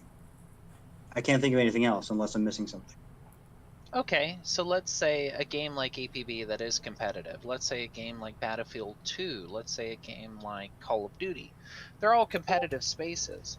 You got people like my friend I have offline and online is exceptionally good. This person can shoot me from 100 meters in the game and just hit me every time. They're very, very good at what they do. It doesn't matter what assistive technology I have, this person is going to kick my butt. And that's just because they're very good at the game. And, you get somebody like me, I'm in Grand Theft Auto, or I'm in Saints Row. I'm very good at Saints Row, but I'm good with the assistive technology in Saints Row. And that's just personal preference. That's how I play the game. Does that make it wrong? Because you know what, at the end of the day, if you're going to compare me against somebody else who plays the game, it's really how we want to play it. It's just like playing Forza. You know what? You play it however you want to play it. At the end of the day, are you enjoying the game? Are you doing a good job? But you made a good point, though. This is personal. You have made a personal argument. I'm not trying to poo-poo you. I'm just saying like honestly. So this is great, and I agree. But everyone has a different goalpost. Where are you satisfied to stop? Like, do you want to? Like, again, this is your personal goal. You want to play, and you are good enough, and you feel that you're happy there. Yes? But then for someone else, they may want to go further. And then how far can we assist you to get further? See, this is... Yeah.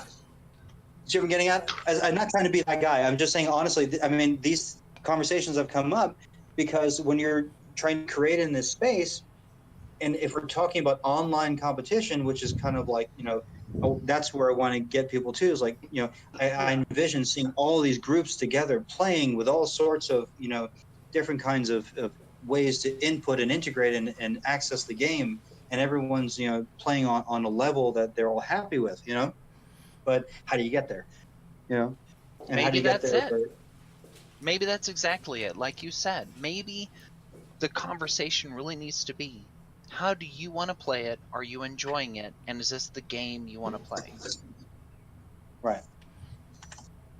I think that's probably something every gamer asks themselves at like some point or another when they're looking at a game to play. Unfortunately, and this is probably another thing that like could be added as where accessibility should move in the further or move into the future is urging game developers to share screenshots of their option screen before the game is launched. That's not a bad thing. I agree with that, because there are that- some games that I've jumped into and the option menu killed it for me. I spent $30 on it and I went, I can't even play this now. Mm-hmm. So that's definitely something to consider. And okay, and this is where we're getting to a topic that I would like to bring up is the current state of the at least AAA industry. I won't speak for the smaller independent devs because they're really good at this. It's the AAA industry that we have to really work on. They're growing, they're listening, they're learning, but they're not quite there yet. And there's a few that are making some very questionable decisions that could, if left unchecked, lead to selling accessibility at a price on top of the base price of the game. Absolutely. So you're talking about accessibility hidden behind a price wall? Yes. Ooh. There's been many games that have done that, and I can speak to it 100%, and I don't necessarily use a bulk of that. So let's take our Can you give an example? grind. Let's look at our grind example from earlier, where we were discussing the level of grind in a game and how that's hard for somebody who has ADHD. And we'll also look at Assassin's Creed, because they're the ones that did this. They had time saver packages, which would reduce the grind by increasing the amount of experience points earned and amount of loot earned and other packages that people could buy to reduce the grind. Okay. Disability tax. Like I said, it's not very common right now, and that's why it's good that we're getting our names out there and our feet in the door with people and trying to change this before it gets too bad. And it's not the devs, it's the publishers. I will say this, thinking a few steps ahead in this conversation. I will say that the only thing I'm really afraid of is that it's going to end up where you're going to have to register or identify yourself as having X condition, and then you're treated differently when you buy the game or when you're in the game. Do you see what I'm getting at? And I would hate to see that. But Do you see what I mean? the bad thing there is that could lead to server differentiations where certain servers you don't play on. That could iffy places. Do you see what I'm getting at? Yeah, absolutely. I mean, so it genuinely scares me because I've been thinking about this, like you know, where is the logical conclusion? Where do we end up with more and more and more? And it's like riding this wave. We're all going up. We're getting more, attention and more support. But then, what's the worst case scenario? And I'm afraid it's like that's what's going to happen. It's like, oh yeah, you are allowed. We're labeling you now. You're no longer part of regular society. You have to labeling you. Register as officially disabled. Yep. As on Steam, like when on your Steam profile, you have to have it say you have I'm visually impaired. Oh wow, really? Or something. No, that's No, what he's okay. I was gonna say that's what he's leading to. Is on your Steam, on your Xbox. I'm ADHD. Well, you want to use these assistive tools. Yeah. To make sure it's known, and then the developers get that information. And I was sitting here like, that would work to an extent, but it would also allow the developers to say exclude people who are tagged with disabilities in certain servers and start behind the scenes segregating them. Yep, I agree. Now And then the funny part is though, you let's go go into back- violating HIPAA laws too. I'm saying True. that they Oh, could. you're good at that. Well, Yeah. that's not violating laws. HIPAA if you are volunteering the information, because HIPAA That's is true. very Okay, that's is very, valid. very specific to a medical space. No, I mean Yes. if I were to go on there with and take your chart, your electronic medical chart, and then start rifling that off, on there and say, okay, we're going to set you up for an Xbox now. Okay, I am going to enter your data into there and let everybody know that that you have Tourette's, and so we need to keep you away from 8-year-old children, otherwise you're going to curse the shit out of them. HIPAA violation is Have- personally identifiable. Having recently gamed with someone who actually does have Tourette's, it's totally not like that. But Oh, I know. I know what you know what I mean. Yeah, I mean you're a doctor, so you know what I mean. Yeah. Oh, yeah. Yeah, no, but just to give an extreme example, but that's why. So that as I said, I have concerns. We're nowhere near that. I'm not putting on a tinfoil hat or anything like that, but it's just one of those things that I say as caution is that, if we want to have, the equal space and all that, then it has to be well defined going forward as to what we're pushing for and how we're going to interface with titles off or online. And I think these are important considerations to have, going forward, because it will come up time and again. Yes. That is this, This person is using this device, therefore, they're getting. I think Here's showing. Go here's ahead. I'm sorry. Yeah, here's another thing too. We have to consider game developers. Even now, like some games, player games are shipping with online required DRM that also still monitor for cheats, that still monitor for this and that. And so you can't, there has been notifications of people getting backbanned on Steam for single player games. It's a rarity, but that's something, it could happen for I'm using this tool for X game to help me out. That some games, I remember, thankfully Square Enix removed this, but for a time they had always online DRM that they patched into Final Fantasy X 10.2 HD Remastered. Yes. And having something like that in a single player game could, That's just nuts. Yeah. It's sickening. Well, and thinking about that, I think here's the basis that we need to really take to the hill, quote unquote, if you're in America. The reality that, let's take all these assistive technologies. Let's let everybody have access to them. And let's say, go for it. Show me that some pro player or some mid player or some base player is going to do better than somebody using the assistive technologies, which helps to serve whatever helps them. Because you know what? In the real world, we have assistives. When I drive my car, it is my ears that tell me somebody's next to me. I have my window down. I hear them. It's not about the fact that my car is telling me somebody's to the right of me. It's the fact that I hear them.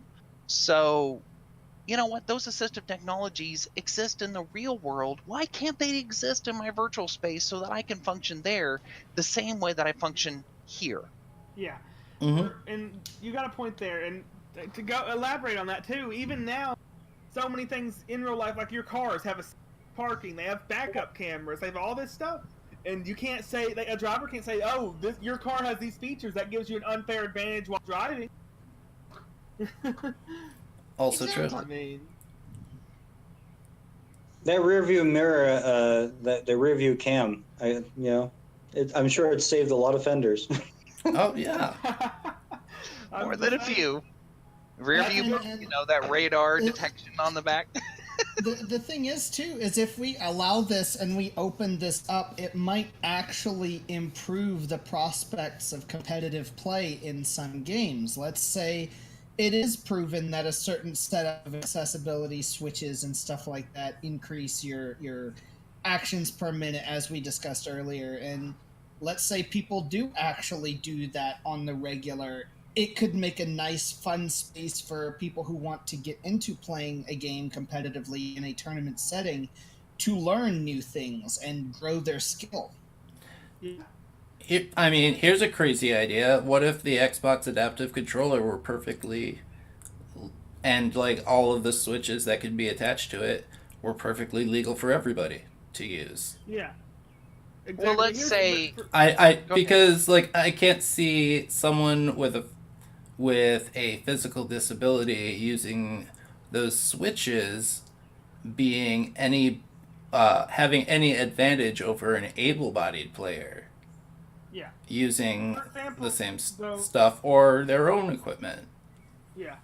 But for what you're saying there, Gommel, if they did make the Xbox adaptive standard, there's one thing would have to change. Game consoles and devices could not use separate controller connections. Like you'd have to be able to use by default your Xbox controller on your PlayStation controller on your Xbox or on your Switch. Oh, like with like an XAM or something? You just have it just have to work out of the box. I mean, to make it fully fair and legit, you should be able to hook up your Xbox adaptive controller, like to your Switch, to your PlayStation, because they're the only ones that make it. From the consumer side, that's great, but I cannot foresee, and I will say this also is in conversation with console companies. I cannot foresee that they give up that market because how many times people had an Xbox controller break on them, and then on top of that, it's like that's very. I mean, look what happened to Mad Cats. I mean, just to give you an example of how significant. Yeah, you see what I'm getting at. The controller industry that was a quality control issue. They got destroyed because as soon as Windows 10 rolled around and as soon as they did their update with the Xbox, and they shut out all third-party wireless controllers, they were incompatible, and that destroyed Mad Cats massively. I wouldn't agree with that. That was the company that made controllers, or just so I know. Did. They made a lot of things for a long time. Okay. They were a big third-party controller. Yeah, I mean, there are other things. Yes, but I will say that was a major kick. All right, not the only thing, but Pelican yes. survived, and so did PDP, if I remember correctly. Mad Cats did not survive because of their quality control issues. That's actually what killed them. Yes. Yeah. Give me that one. Sorry, I'm joking with you there. No, it's fine. No, it's fine. But still, it made a major dent for them. It really did. And so that's one example. I mean, the console companies want to hold on to the console controllers that they make. It will be very hard to say, okay, hey, make any controller that will work with anything without adapters. It's now hard here, or at least changing it, then at least accessible controllers. Like the adapt, it should and Microsoft designing that, they shouldn't lock you into Windows and the Xbox, because gaming as gamers, they should want it to make all gaming accessible and not just their system. What did Microsoft ask the other companies to do? They asked them to say, hey, you can use our thing. Yeah. Now, I want to drop in something that comes from the old school era. I'm sure that most of us are old enough to understand this. Let's go back to the 80s and 70s and whatnot, when most things were kind of standardized, quote unquote. Let's go back to the era of things were made to do what they said they were going to do. They were made with quality. Now, I'm not talking physical hardware. Okay, you want to play a game? You know what?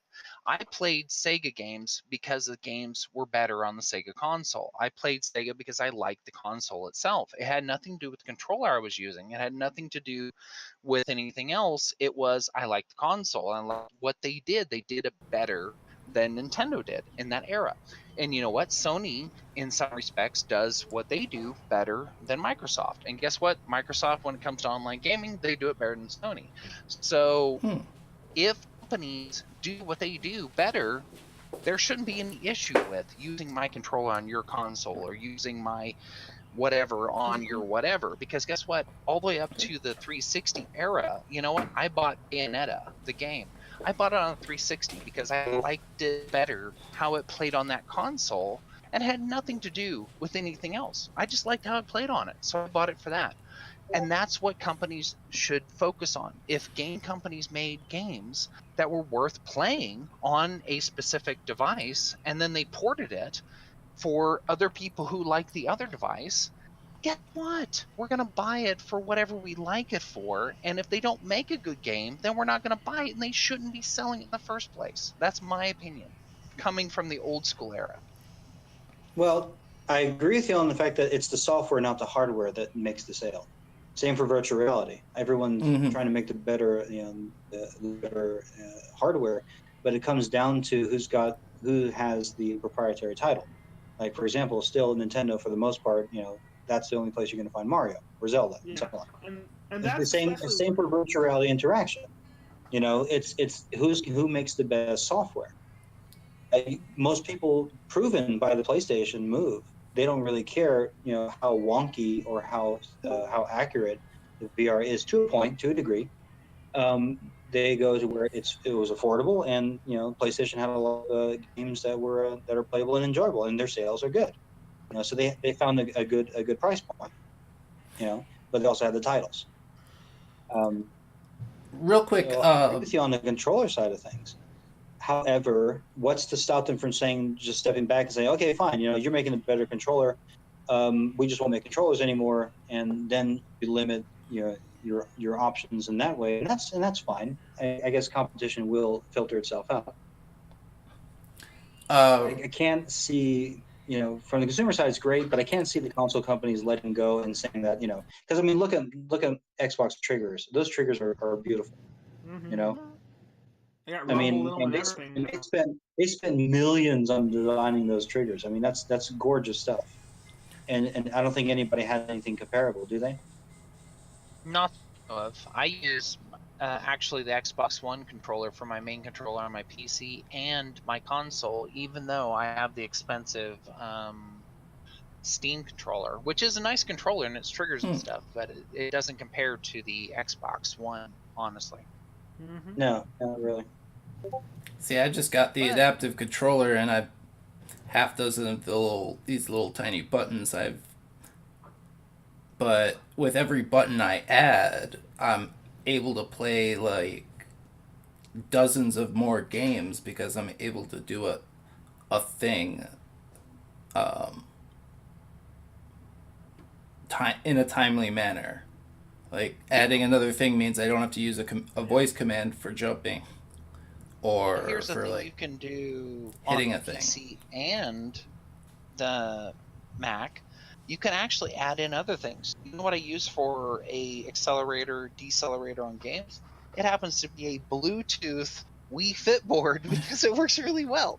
And I use a regular 360 controller because I kind of like the feel of it better than the Xbox One.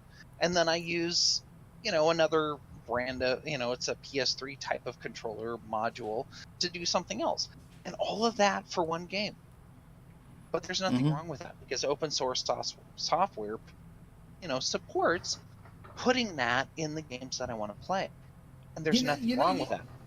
You mentioned using that Bluetooth Wii Fit board. I would love to see somebody take and cobble together off the shelf random components the most insane flight setup for Elite Dangerous, like using that as yaw pedals. Maybe you've got an old fairly old USB joystick for your main flight stick, and just random weird stuff. That would be interesting to see. Who says you can't do it? You can. You just got to figure out a way to do it, though. That almost sounds like a charity stream event. You get a bunch of different teams. No, I'm serious. You get like a bunch of different teams together for universities. What do you do, Dad? That would be cool. Real quick, if we accessibility stream, let me mute my mic. Real quick, I want to just check if we've got One Hand Medic able to talk. Why can't we hear you? I don't know. He's not even lighting up on us. No, he was totally lighting up. I saw that. I agree. I saw it as well. I just didn't hear anything. Because One Hand Medic has a really interesting story that I also think should be heard. Definitely. That's worth telling. Indeed. Also, hey, I have to. I apologize. I really appreciate you having. I have to get going now. Oh, totally understand. I got another meeting at 9, and I got to prep. Really appreciate it. If I would love to come back, talk anytime on stuff, and then give you more information as to how things are developing. Yeah. But, what a fantastic group of people. Really appreciate it, honestly. Oh no, we appreciate you coming by and giving us a little perspective from the medical side of things, which is not something that we usually get when we talk about video games and accessibility. Usually it's something we try to avoid. But yeah, it's well, I mean, because once you tack on accessibility to something, especially if it can be used on a computer, then yeah, it can get rather expensive, especially if you don't have more than like Medicare or Medicaid. Heck, I've actually consider myself lucky having those two. But a lot of companies will sell things like at such a high cost because they know that the units they do sell, yeah, that you have no choice. You are a trap target audience. I mean, I'll talk more about that on the business side of things and what we're trying to do, like at another time. But honestly, it's one of the reasons why I'm here. Like, and I got into this because literally, I saw a direction to go. You can call it a passion. Honestly, I mean, I don't like what they're doing. I genuinely don't. I'm not doing it to go against them. I'm doing it because I think it can be done better, in a way that actually helps, and be successful. Yeah, I foresee the price of Switches dropping as the demand increases, because this device has kind of put Switches in like the forefront of a lot of people. People are saying, "Hey, I want to buy these Switches, but why the hell do they cost $50 a pop?" And companies are like, I have no way to answer that. Or they'll say because it's printing and some magical way to get it through the FDA. It's comparable to other products, other similar products. Price point is usually. We could say they are specialized gaming instead of assistive technology or something else that qualifies for government approval. Then we could sell it cheap. Unfortunately, I don't. And that's one of the ways and that's one of the reasons why the Xbox Adaptive Controller is the cheapest assistive tech I've ever seen for gaming, and that's because it's at $100. And that's not even counting the cost of Switches. Even like spending $200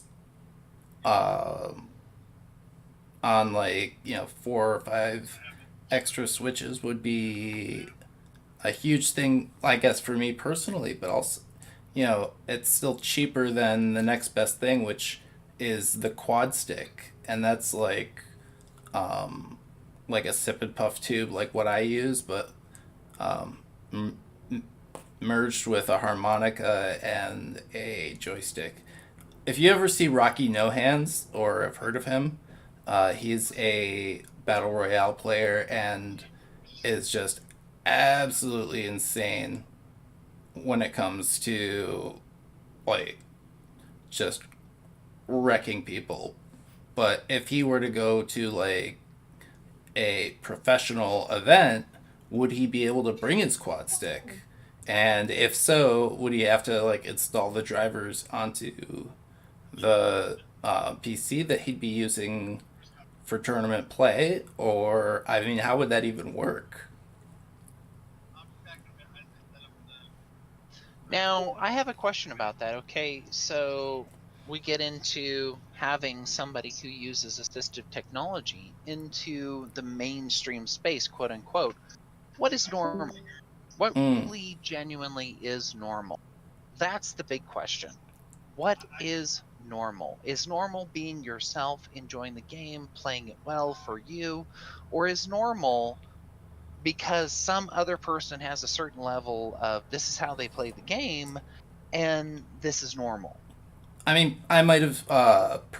It's entirely probable that I said normal and I meant to say typical, but I'm not even sure. I agree. And Um, I'm just saying to put it out there for people to think about, because everybody mhm. says normal. I mean, that's what they think about. They're like, oh, well, you got to have 4 arms, 4 legs, and they all got to function a certain way, and your hearing has to be certain, and your vision's got to be 20/20. I mean, really, is that normal? Who is normal? Yeah, I mean, I don't know, teenagers, maybe. They're special. There you go. That's um, over a couple times. oh, we got a question from Discord real quick. Um, Still learning in depth about accessibility beyond my own, but as a developer, are there any laws or rules where games have to have a form of accessibility beyond the norm?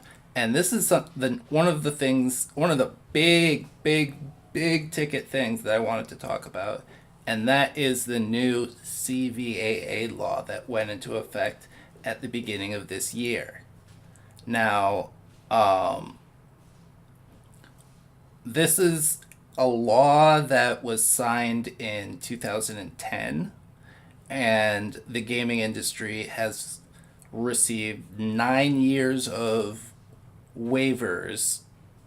Um, but at the beginning of this year, all of those waivers have now expired, which means any video game that has an integrated means of communication, either through text, voice, or video, that those features have to be made accessible to players with disabilities. Now, this applies to any video game that has started development after the 1st of January of this year, or continually receives major updates after the 1st of this year. So we're talking any game that was started, or even if a game started before and is still in production, um, they have to be made they have to provide accessibility to those communication elements.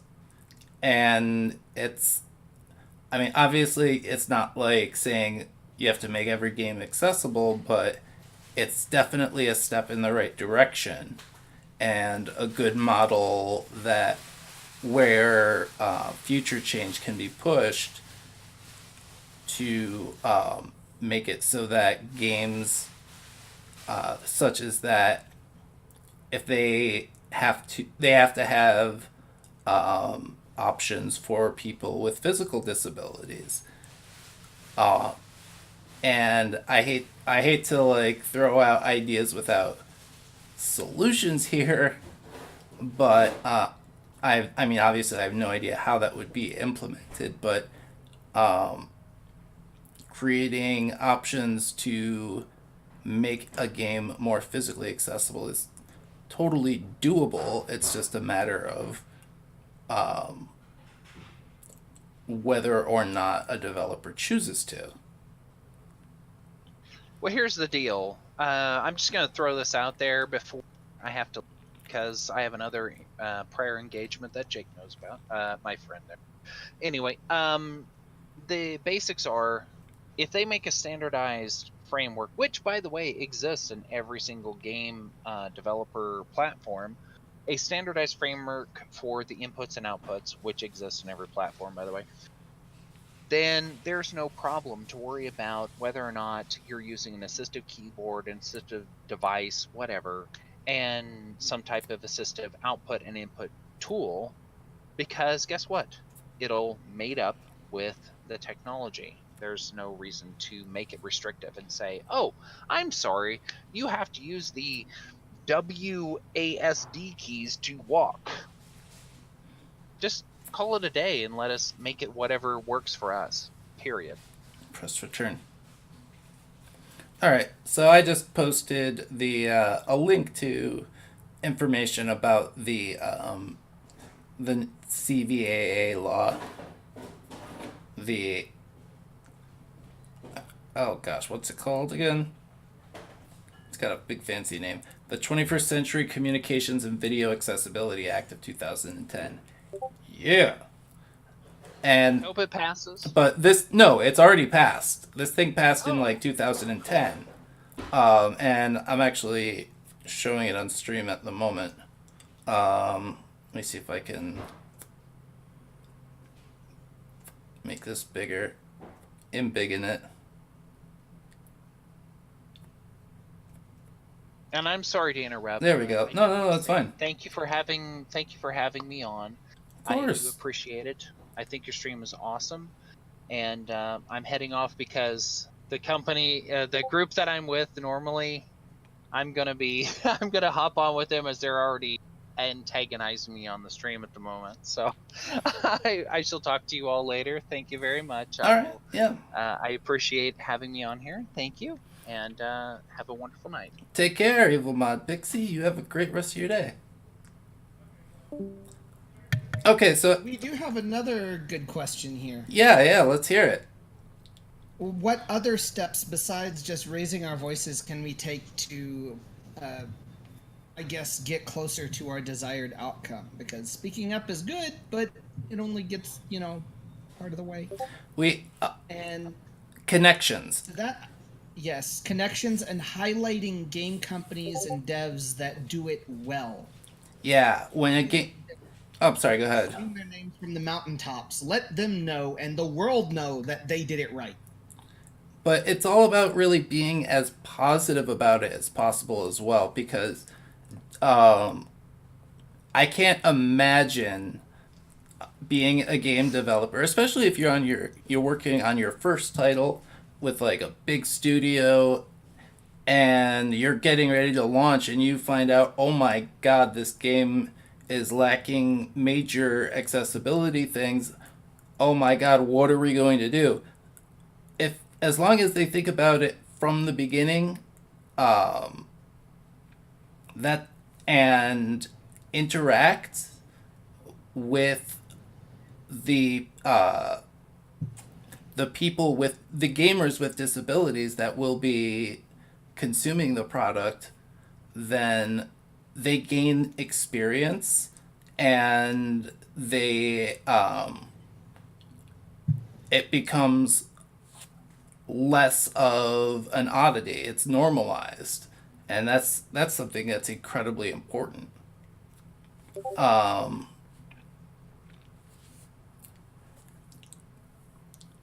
Now,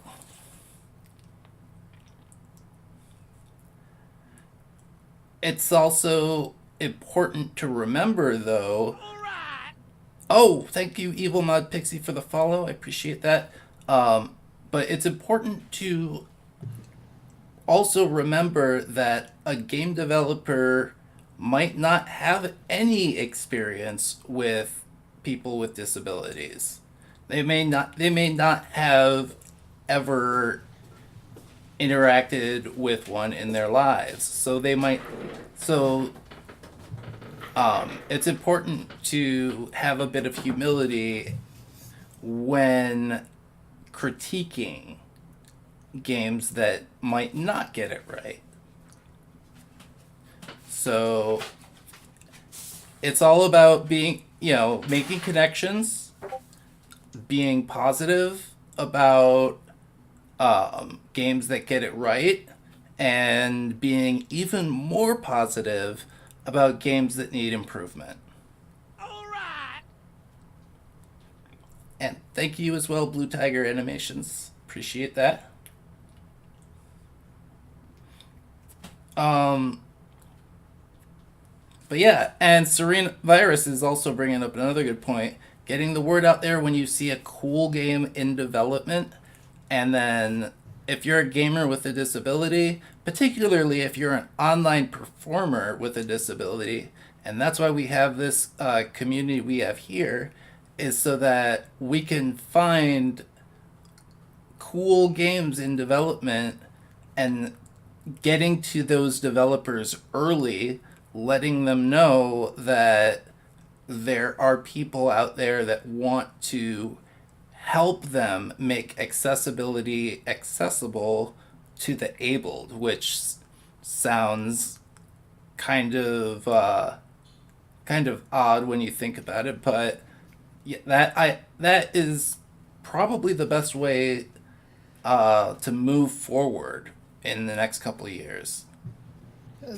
One thing I'd like to state, and this is something that I always tell everyone all the time. For one person, feature A may be quality of life, but for another, it may be accessibility. Yeah, exactly. Exactly. And there are so many features that people don't use because they don't identify as disabled for one reason or another, whether they have like a disability or a chronic illness, chronic pain, whatever. Even just being old, because gamers are getting older. Every year,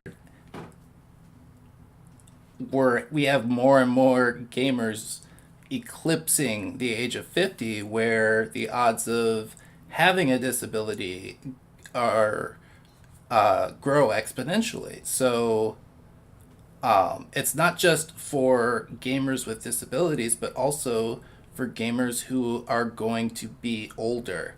These things need to be put into place now, we have before the gaming industry has a crisis on their hands with so many gamers of like the first generation gamers being able, needing to use a lot assistive tech to play even multiplayer games. And I don't think they should be kept out just because they need like thicker glasses, or can't move their hands as fast as they used to be able to. And then you can look at things like carpal tunnel syndrome. So many people in IT get that after being in IT for so long. So, yeah, it affects more people than people realize. Indeed. I know I've mentioned Elite Dangerous a couple of times tonight. Do you mind if I tell my story on that? Because it definitely relates to... I would love it if you did that, actually. Sweetness. So, I first bought Elite Dangerous, which is a spaceflight simulation game, last year, back in March, around my birthday. I had been wanting to get into it for a while. I saw other people playing it, and I'm like, yo, this looks like a game I could get into. This looks like a game I would have fun with. So I started up. Now, I knew going in that docking was going to be a thing. You have to manually dock in this game. Oh, yeah. Yes, indeed. But there are ways around it in-game by buying a docking computer, but we'll get that in a bit. Before the most recent update, which was patch 3.4, you had to actually buy the docking computer after you've already started the game, so you do not start with one. I log in, I do the docking tutorial, I finally get it right after like 45 minutes of trial, because of my vision, having to see exactly where I need to go and line up with the slot. I even find the slot to begin with. That's the hurdle and a half right there. Oh yeah. But I did finally get it, and now I'm to a point where I can comfortably dock. If I just did docking and undocking, each process, landing on the pad would take me 45 minutes per docking attempt. There's no way that I could be comfortable and have a fun time playing a game where every time I get done with something, I have to spend 45 minutes just to turn it in. Yeah, that would... Well... Yeah. I ended up quitting. I put the game down. I said, nope, not for me. I want to play this, but not for me. I did not know at the time that there was the docking computer present within the game. So 6 to 7 months later, back around September of 2018, September of last year, a friend of mine tells me, or looks at my Steam list and says, "Oh, you have Elite? Why didn't you tell me?" I told them because I can't play it. I can't dock. My vision makes it impossible for me to land on the pad properly. Mm-hmm. And he goes, "You know there's a docking computer in the game, right?" I said, "No, I did not know this." So he takes me, he walks me through and helps me guide with guidance to a pad at a station that sold a docking computer that was close to the starter system, because I could do everything else except dock. So Okay. he takes me over there. He runs a single wing hauling mission to give me enough money that I can afford to buy a docking computer. From that point forward, I was flying the galaxy and loving the game. So all you needed was that one thing. All I needed was that one thing that was locked off by about a mission or two's worth of grinding in-game.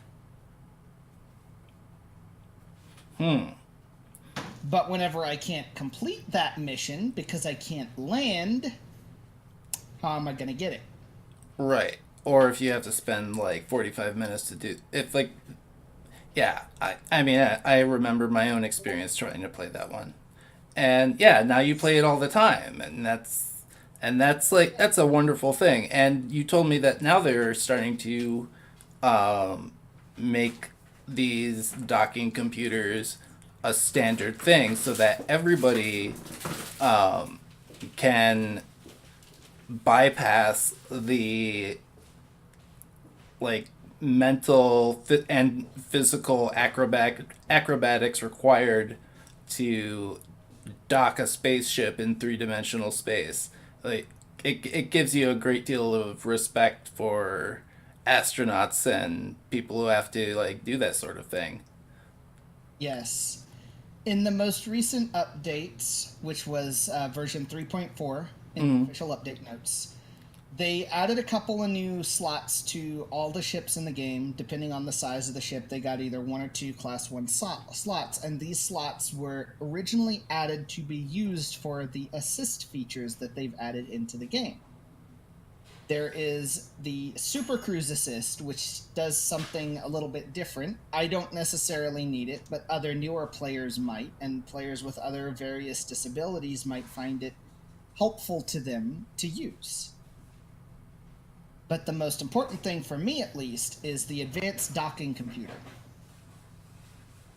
Any new small ship in the game that you purchase now comes with the advanced docking computer and the Super Cruise Assist. Any medium ship you purchase comes with only the Super Cruise Assist. But, here's the kicker, because the modules are so easy to swap out and take in and out of a ship, if you want to sell your small ship for a new medium ship right after you start the game, just pull the docking computer out of your old ship and put it in your new one, and there you go, you still have one.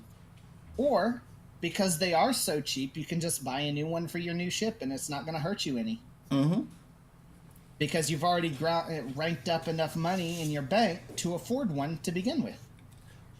So what would you say over the last year has been one of the best games that has really got it right in terms of accessibility for you and your particular condition?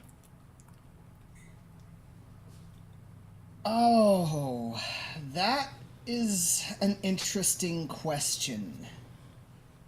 Because ironically, if I would have been asked this same question about 6 months ago, I would have said Warframe, but they've recently made some decisions that challenge that. I'm particularly angry. You're talking about endless missions and people extracting from them. Yes. Yeah, you know what? I get the same. I have the same problem, and like half the squad will extract when I'm like not even close to the extraction point, and I've now down to like half a squad, and trying to make it to that point on my own without dying is now twice as hard. And that's for me being able to move through Warframe like I do. You use the map, and that's not very good at the best of times. So, Exactly. I've brought it up with DE before that they need to kind of re-examine how they do that. But like, what have you enjoyed? Like, what has given you the least or the fewest barriers? To be honest, Dauntless. Dauntless. Okay, tell me about. Let's talk about Dauntless for a second. Okay, so the big thing now, it didn't used to be this way. They recently made an update that overhauled the way the game handles sound, and that update has made things considerably better. Excellent. But the thing that helps me is that whenever you're playing Dauntless and you drop in with your squad of 4 people, everybody splits up trying to find the big behemoth that you're supposed to be hunting and taking down. Mm-hmm. Well, there is this feature where you can fire a flare up into the sky, and it points out a visual indicator, I guess you could say, of where the person who fired the flare was, so that you can go, okay, he's in that direction. So go to that point, because that's where he is. Yes. Yeah. Well, the flare is also quite thankfully accompanied by a loud auditory boom like fireworks. Oh, cool. Okay. So I can follow that boom. Not only that, but the sound of the battle, the sound of my friends fighting the behemoth around where they are as I'm getting closer, it guides me in that direction, so I can follow the sound of where the fighting's going on. Where's this action happening? It's over there. Okay, let's follow. Directional sound. Yes.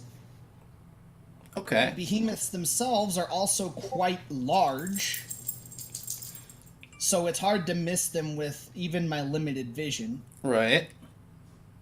And not only that, but the best part of it all is these behemoths have a state where they go into rage mode and then fire off a fury of attacks back to back, as most Monster Hunter style games generally have. Okay. Whenever a behemoth goes into this rage mode, you actually get an auditory cue as he's like powering up and roaring, and then whenever you hear that burst, that means his attacks are about to come and it's time to get out of dodge. Okay. Cool. So actually entering their launch period next week. I'll have to check that out. Totally. I'll be down to hunt.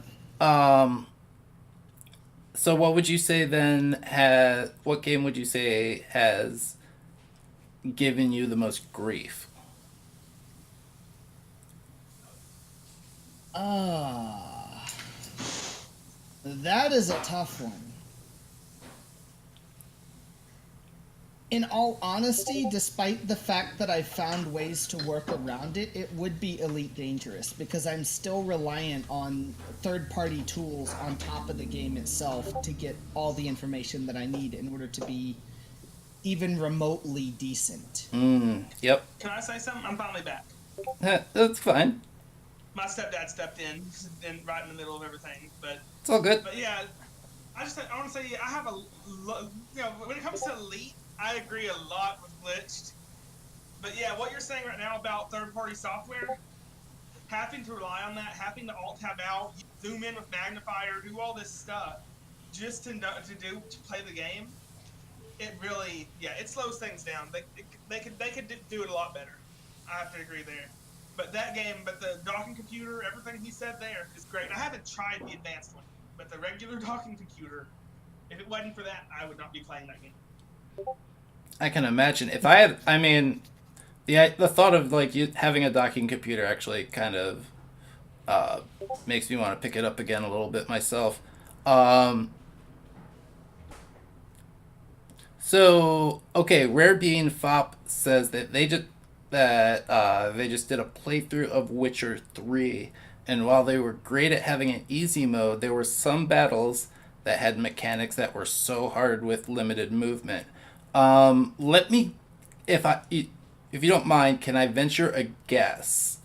Does it have to do with locking on to a specific target before actually having to, like, swing your sword, or does it have to do with like light swing versus heavy swing versus block versus parry?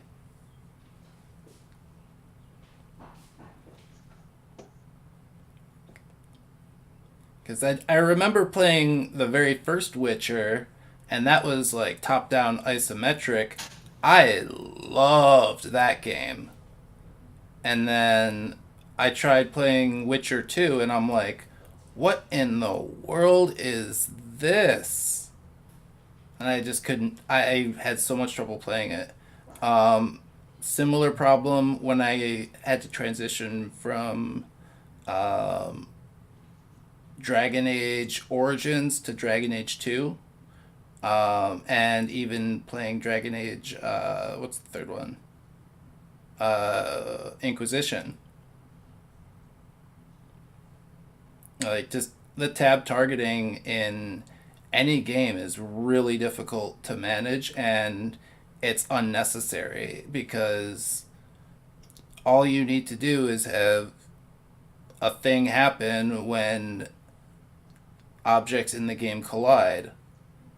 You don't need to lock onto a thing in order to do it like that.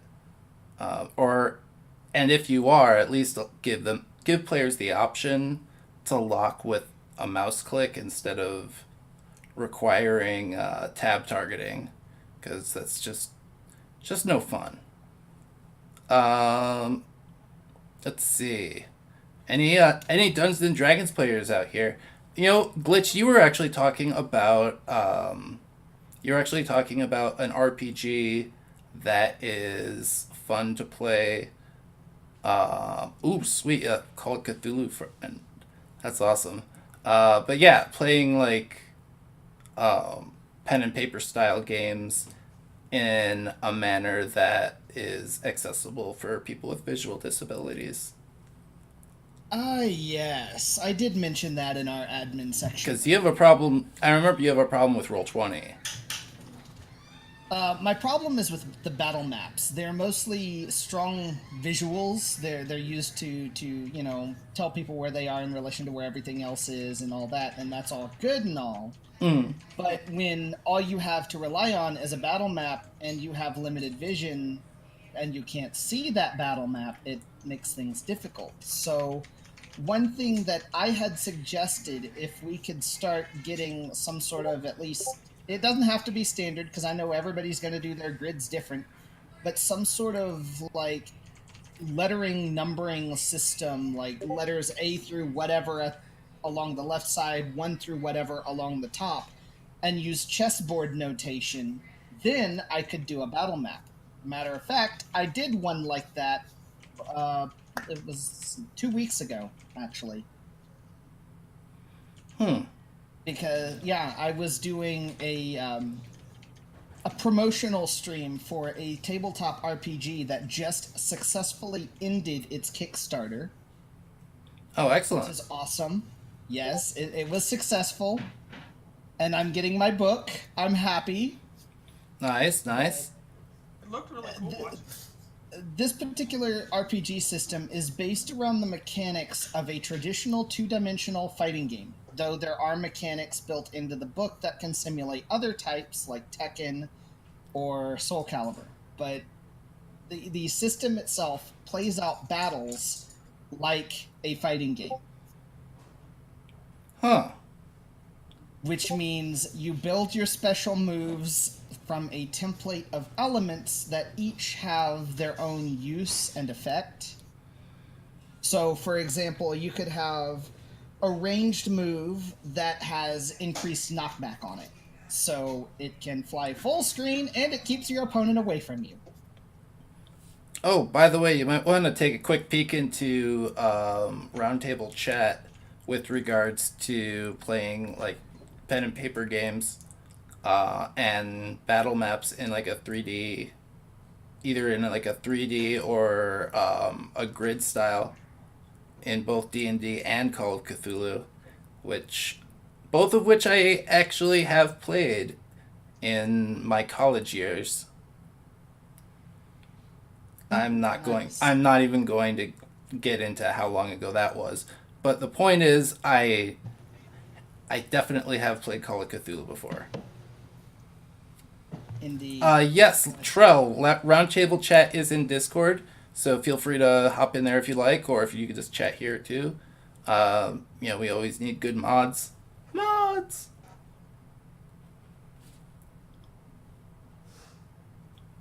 Oh, as far as the PDFs go for the Call of Cthulhu campaign that you're working on, Captain, if I pronounce this wrong, I apologize. Ogilvy? As far as those go, the main thing that I really encourage you to do is to look at Adobe's guidelines for making sure a document is properly tagged for screen reader use. Many book publishers that do these RPG books for pen and paper RPGs don't have their PDFs properly tagged, or in most cases even properly OCR'd, so they're not even readable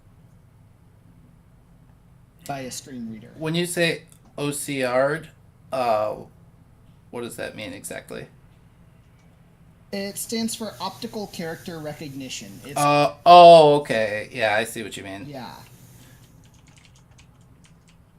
So have PDFs be properly formatted. Yes. And I'm sure there are standards that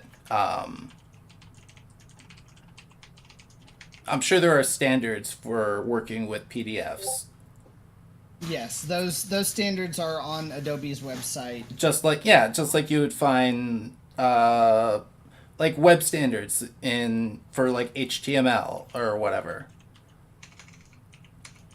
So yeah, that's probably any like pen and paper game that uses PDFs would probably do well to have that implemented. I found the accessibility overview for PDFs. I'm assuming that's what you're talking about, right, Glitch? Yes, Mm-hmm. yes. I'll post that there. I'll post some notes.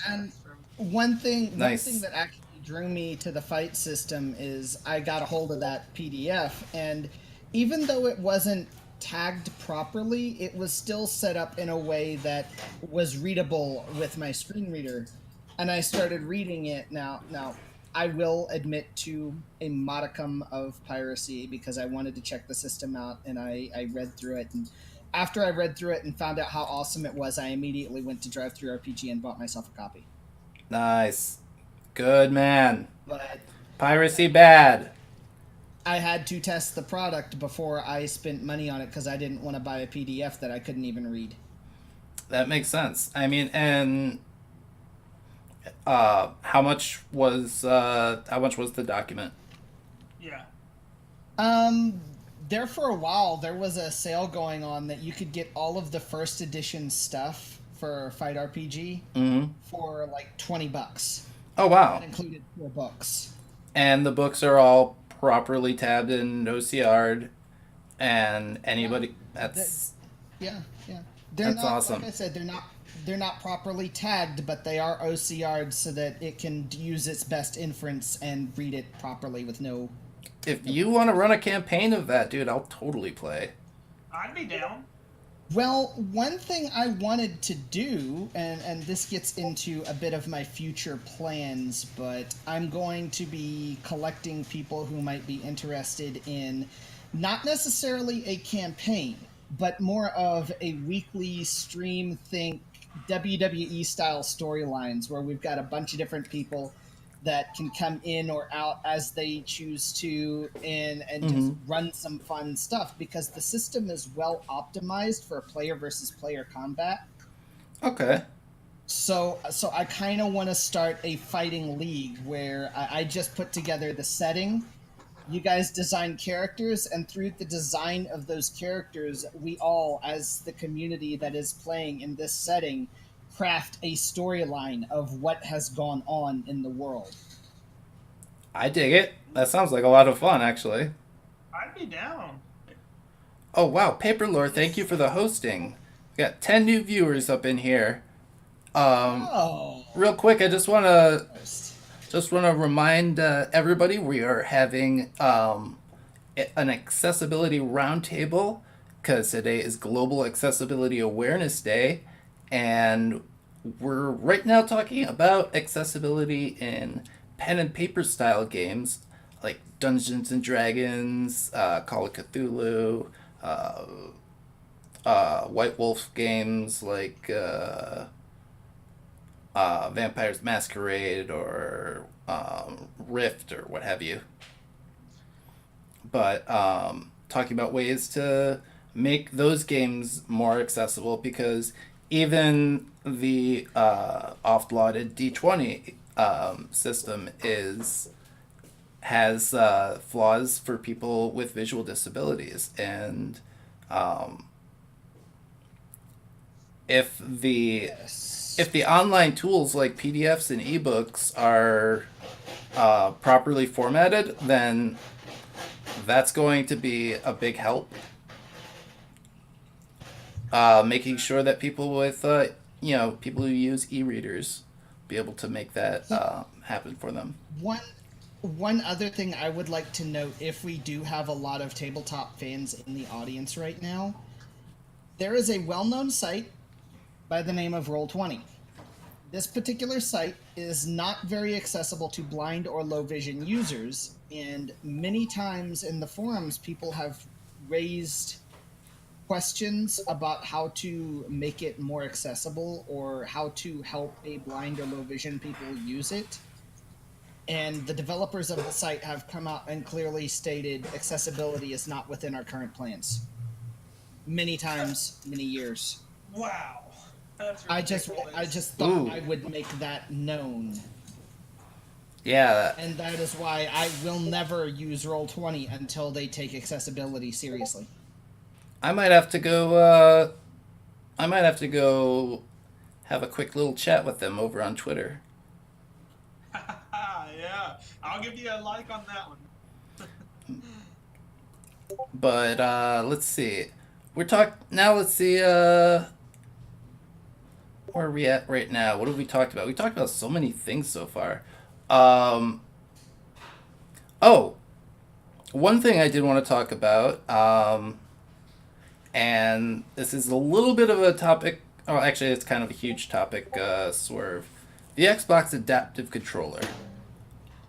I know a lot of developers probably look at this device and think to themselves that it's different, or a different device that developers need to test for and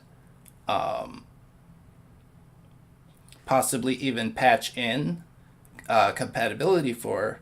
But under the hood, the thing is literally no different from an Xbox controller. It is standard in that regard and functions as such when you use Xbox Live, at least on the PC. Now, I have not been able to use this device on a console. I don't know exactly how I would go about doing that, except I recently saw, and I wish I had a link to this tweet, but there is, I think it's Warfighter Engage just came up with a joystick that is very similar to the one that I have, except it's got an extra switch that's even closer than the way I have it set up, so that you can be moving the joystick and pushing the button with the palm of your hand. And even if you don't have finger movement, just by leaning your... Oh, shoot. You know what? I don't even have the other camera. But I could demonstrate what I mean. Alright. Just by leaning the hand down like this, and pretend there's an extra switch, like right where my palm is. You can go forward, backwards, left, right, whatever, and then push that button down as well. I just saw this product be released by Warfighter Engaged, and I really I wish I had a link to that tweet because it's fully compatible with the Xbox Adaptive Controller. And I'm sure you can go to their Twitter and find it. yeah, I'm going to have to check that out later. But this device has been like so crucial in ways that I never even thought possible. So that's why I really, really think that, and I hope to see PlayStation throw down and create something like that, or even Razer make something for both platforms, but have it cost $10 less.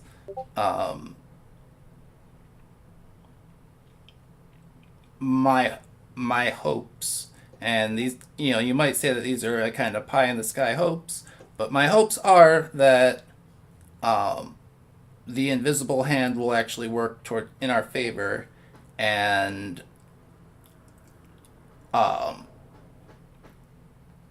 be able to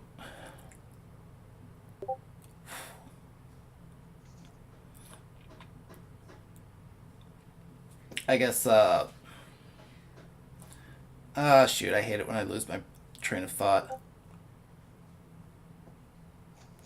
Glitched, you know what I'm talking about. Help me out here. I understand where you're coming from, but I'm not sure of the correct language either. Right offhand. See, that's the thing. Like, accessibility in a lot of ways is even difficult for gamers with disabilities to like fully define. You know what I'm saying? Mm-hmm. Absolutely. But and yeah. The thing is the definitions that we would use even within that industry in that space might come off as, I guess you could say, a bit of a gray area whenever it comes to offending others who may also be in the same space. So it's really hard to properly give some of these definitions and make explanations in a way that is as not offensive as possible. Yeah.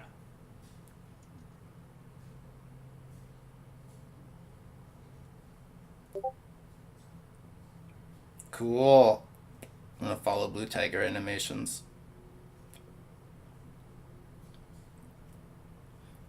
Alright, so at this point we've been oh my gosh, we've been going at this for about 3 hours at this point. Are there any like last minute things that you guys want to like that you guys want to make sure we don't forget to address? Anything, any like burning issues that we may not have had a chance to cover? I think we've hit on everything that I wanted to bring. I think we pretty well nailed it, and thanks for having me on and everything, man. Definitely great to get back in touch and everything too. So yeah. Hey, thanks for helping out with the living document. I appreciate that.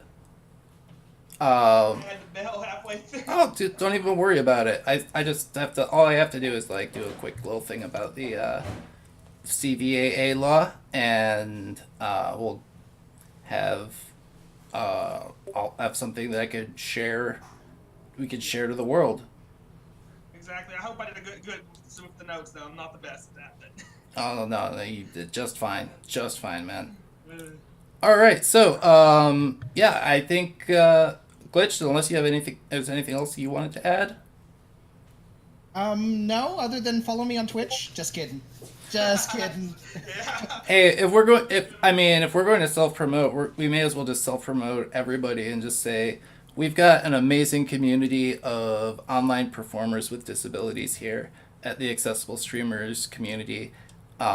we hang out on this Discord day in and day out, and many of us have caught the performance bug, and we want to not only share our stories but show how we adapt to challenges, not just in life but in gaming. So Exactly. moving forward, we plan to link up with as many developers as possible and help them make their games more accessible, or at least as accessible as possible, because um, it it can't happen in a vacuum. It has to happen in a partnership. For it, like anything.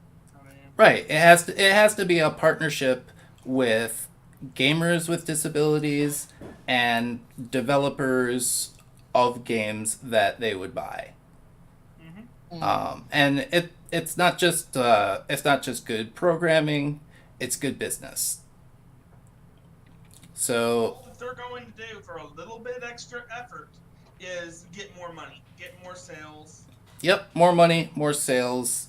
Even if it's just even if it's just a slim profit boost, it's still a profit boost. Um, And I did have one thing. I wanted to. I thought I had it switched to my headset mic when I stepped outside because I wanted to. We are talking about the new law with the games and everything, and how they're now required to have text to speech and stuff. I've already noticed that. I booted it up. I didn't end up keeping it installed, but a friend of mine game shared, and I booted up Division 2. One of the first options was, do you want text to speech on the menu system? oh yes, yes. Like, I mean, right when you open it up, first thing, do you want this turned on? And I was like, go. I didn't know about the law time. I was like, oh yeah, devs. Oh, Yep. Ubisoft, show them what's made. I mean, yeah, come on. Ubisoft is actually one of the few AAA companies out there that has an actual accessibility lead hired by their company, and Wow, I didn't know that. that's someone, and not just that, but they also have an accessibility portal where if you have a problem accessing a Ubisoft title, you can go there and explain what your situation is, and then they can get back to you and come up with a solution. I actually might just talk about it. I might just chat with them about Assassin's Creed Odyssey, and maybe they could find a way to patch in support for my ancient head tracking mouse. You never know. I mean, Yeah, you never know, but yeah. nowadays it's getting a lot easier, especially with social media, to connect with people who make the games and have them connect likewise with the people who consume them that might need the most help being able to do so. So, all right, I guess that's everything. I want to thank everybody for coming by. Blind PC Guy, Glitch Vision, One Hand Medic. I know you're on there somewhere.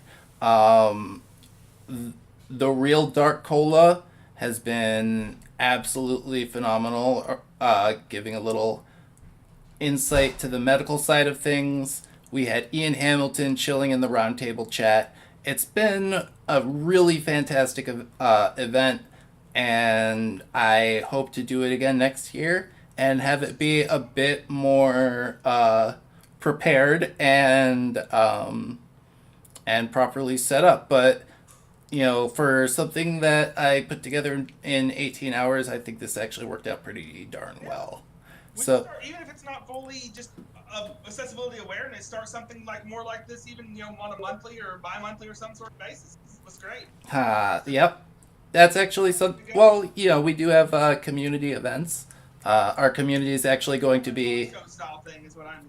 So that was great. Yeah. But our community is actually going to be jumping onto an Arc server. I know. But it's going to go. It'll be fine this time, I swear. All right, cool. And just like for literally just to roleplay and bumble around and have a fun time. Is this going to be a monthly discussion? I have no idea. It would be maybe I should do that. Who knows? Yes, I will. Fine. All right. Cool. Monthly discussion. Oh God, what have I done? All right, but yeah, I want to thank everybody that came by here, and you guys have been absolutely phenomenal. And hopefully we'll have enough. I'll have enough stuff to talk about in about a month. So I will see you guys then. Thank you guys for sharing your insight and sharing your story. You guys have been phenomenal guests and a phenomenal audience. You guys have a great rest of your night, and I will see you guys hopefully sooner rather than later. Take care, everybody. Peace out, guys.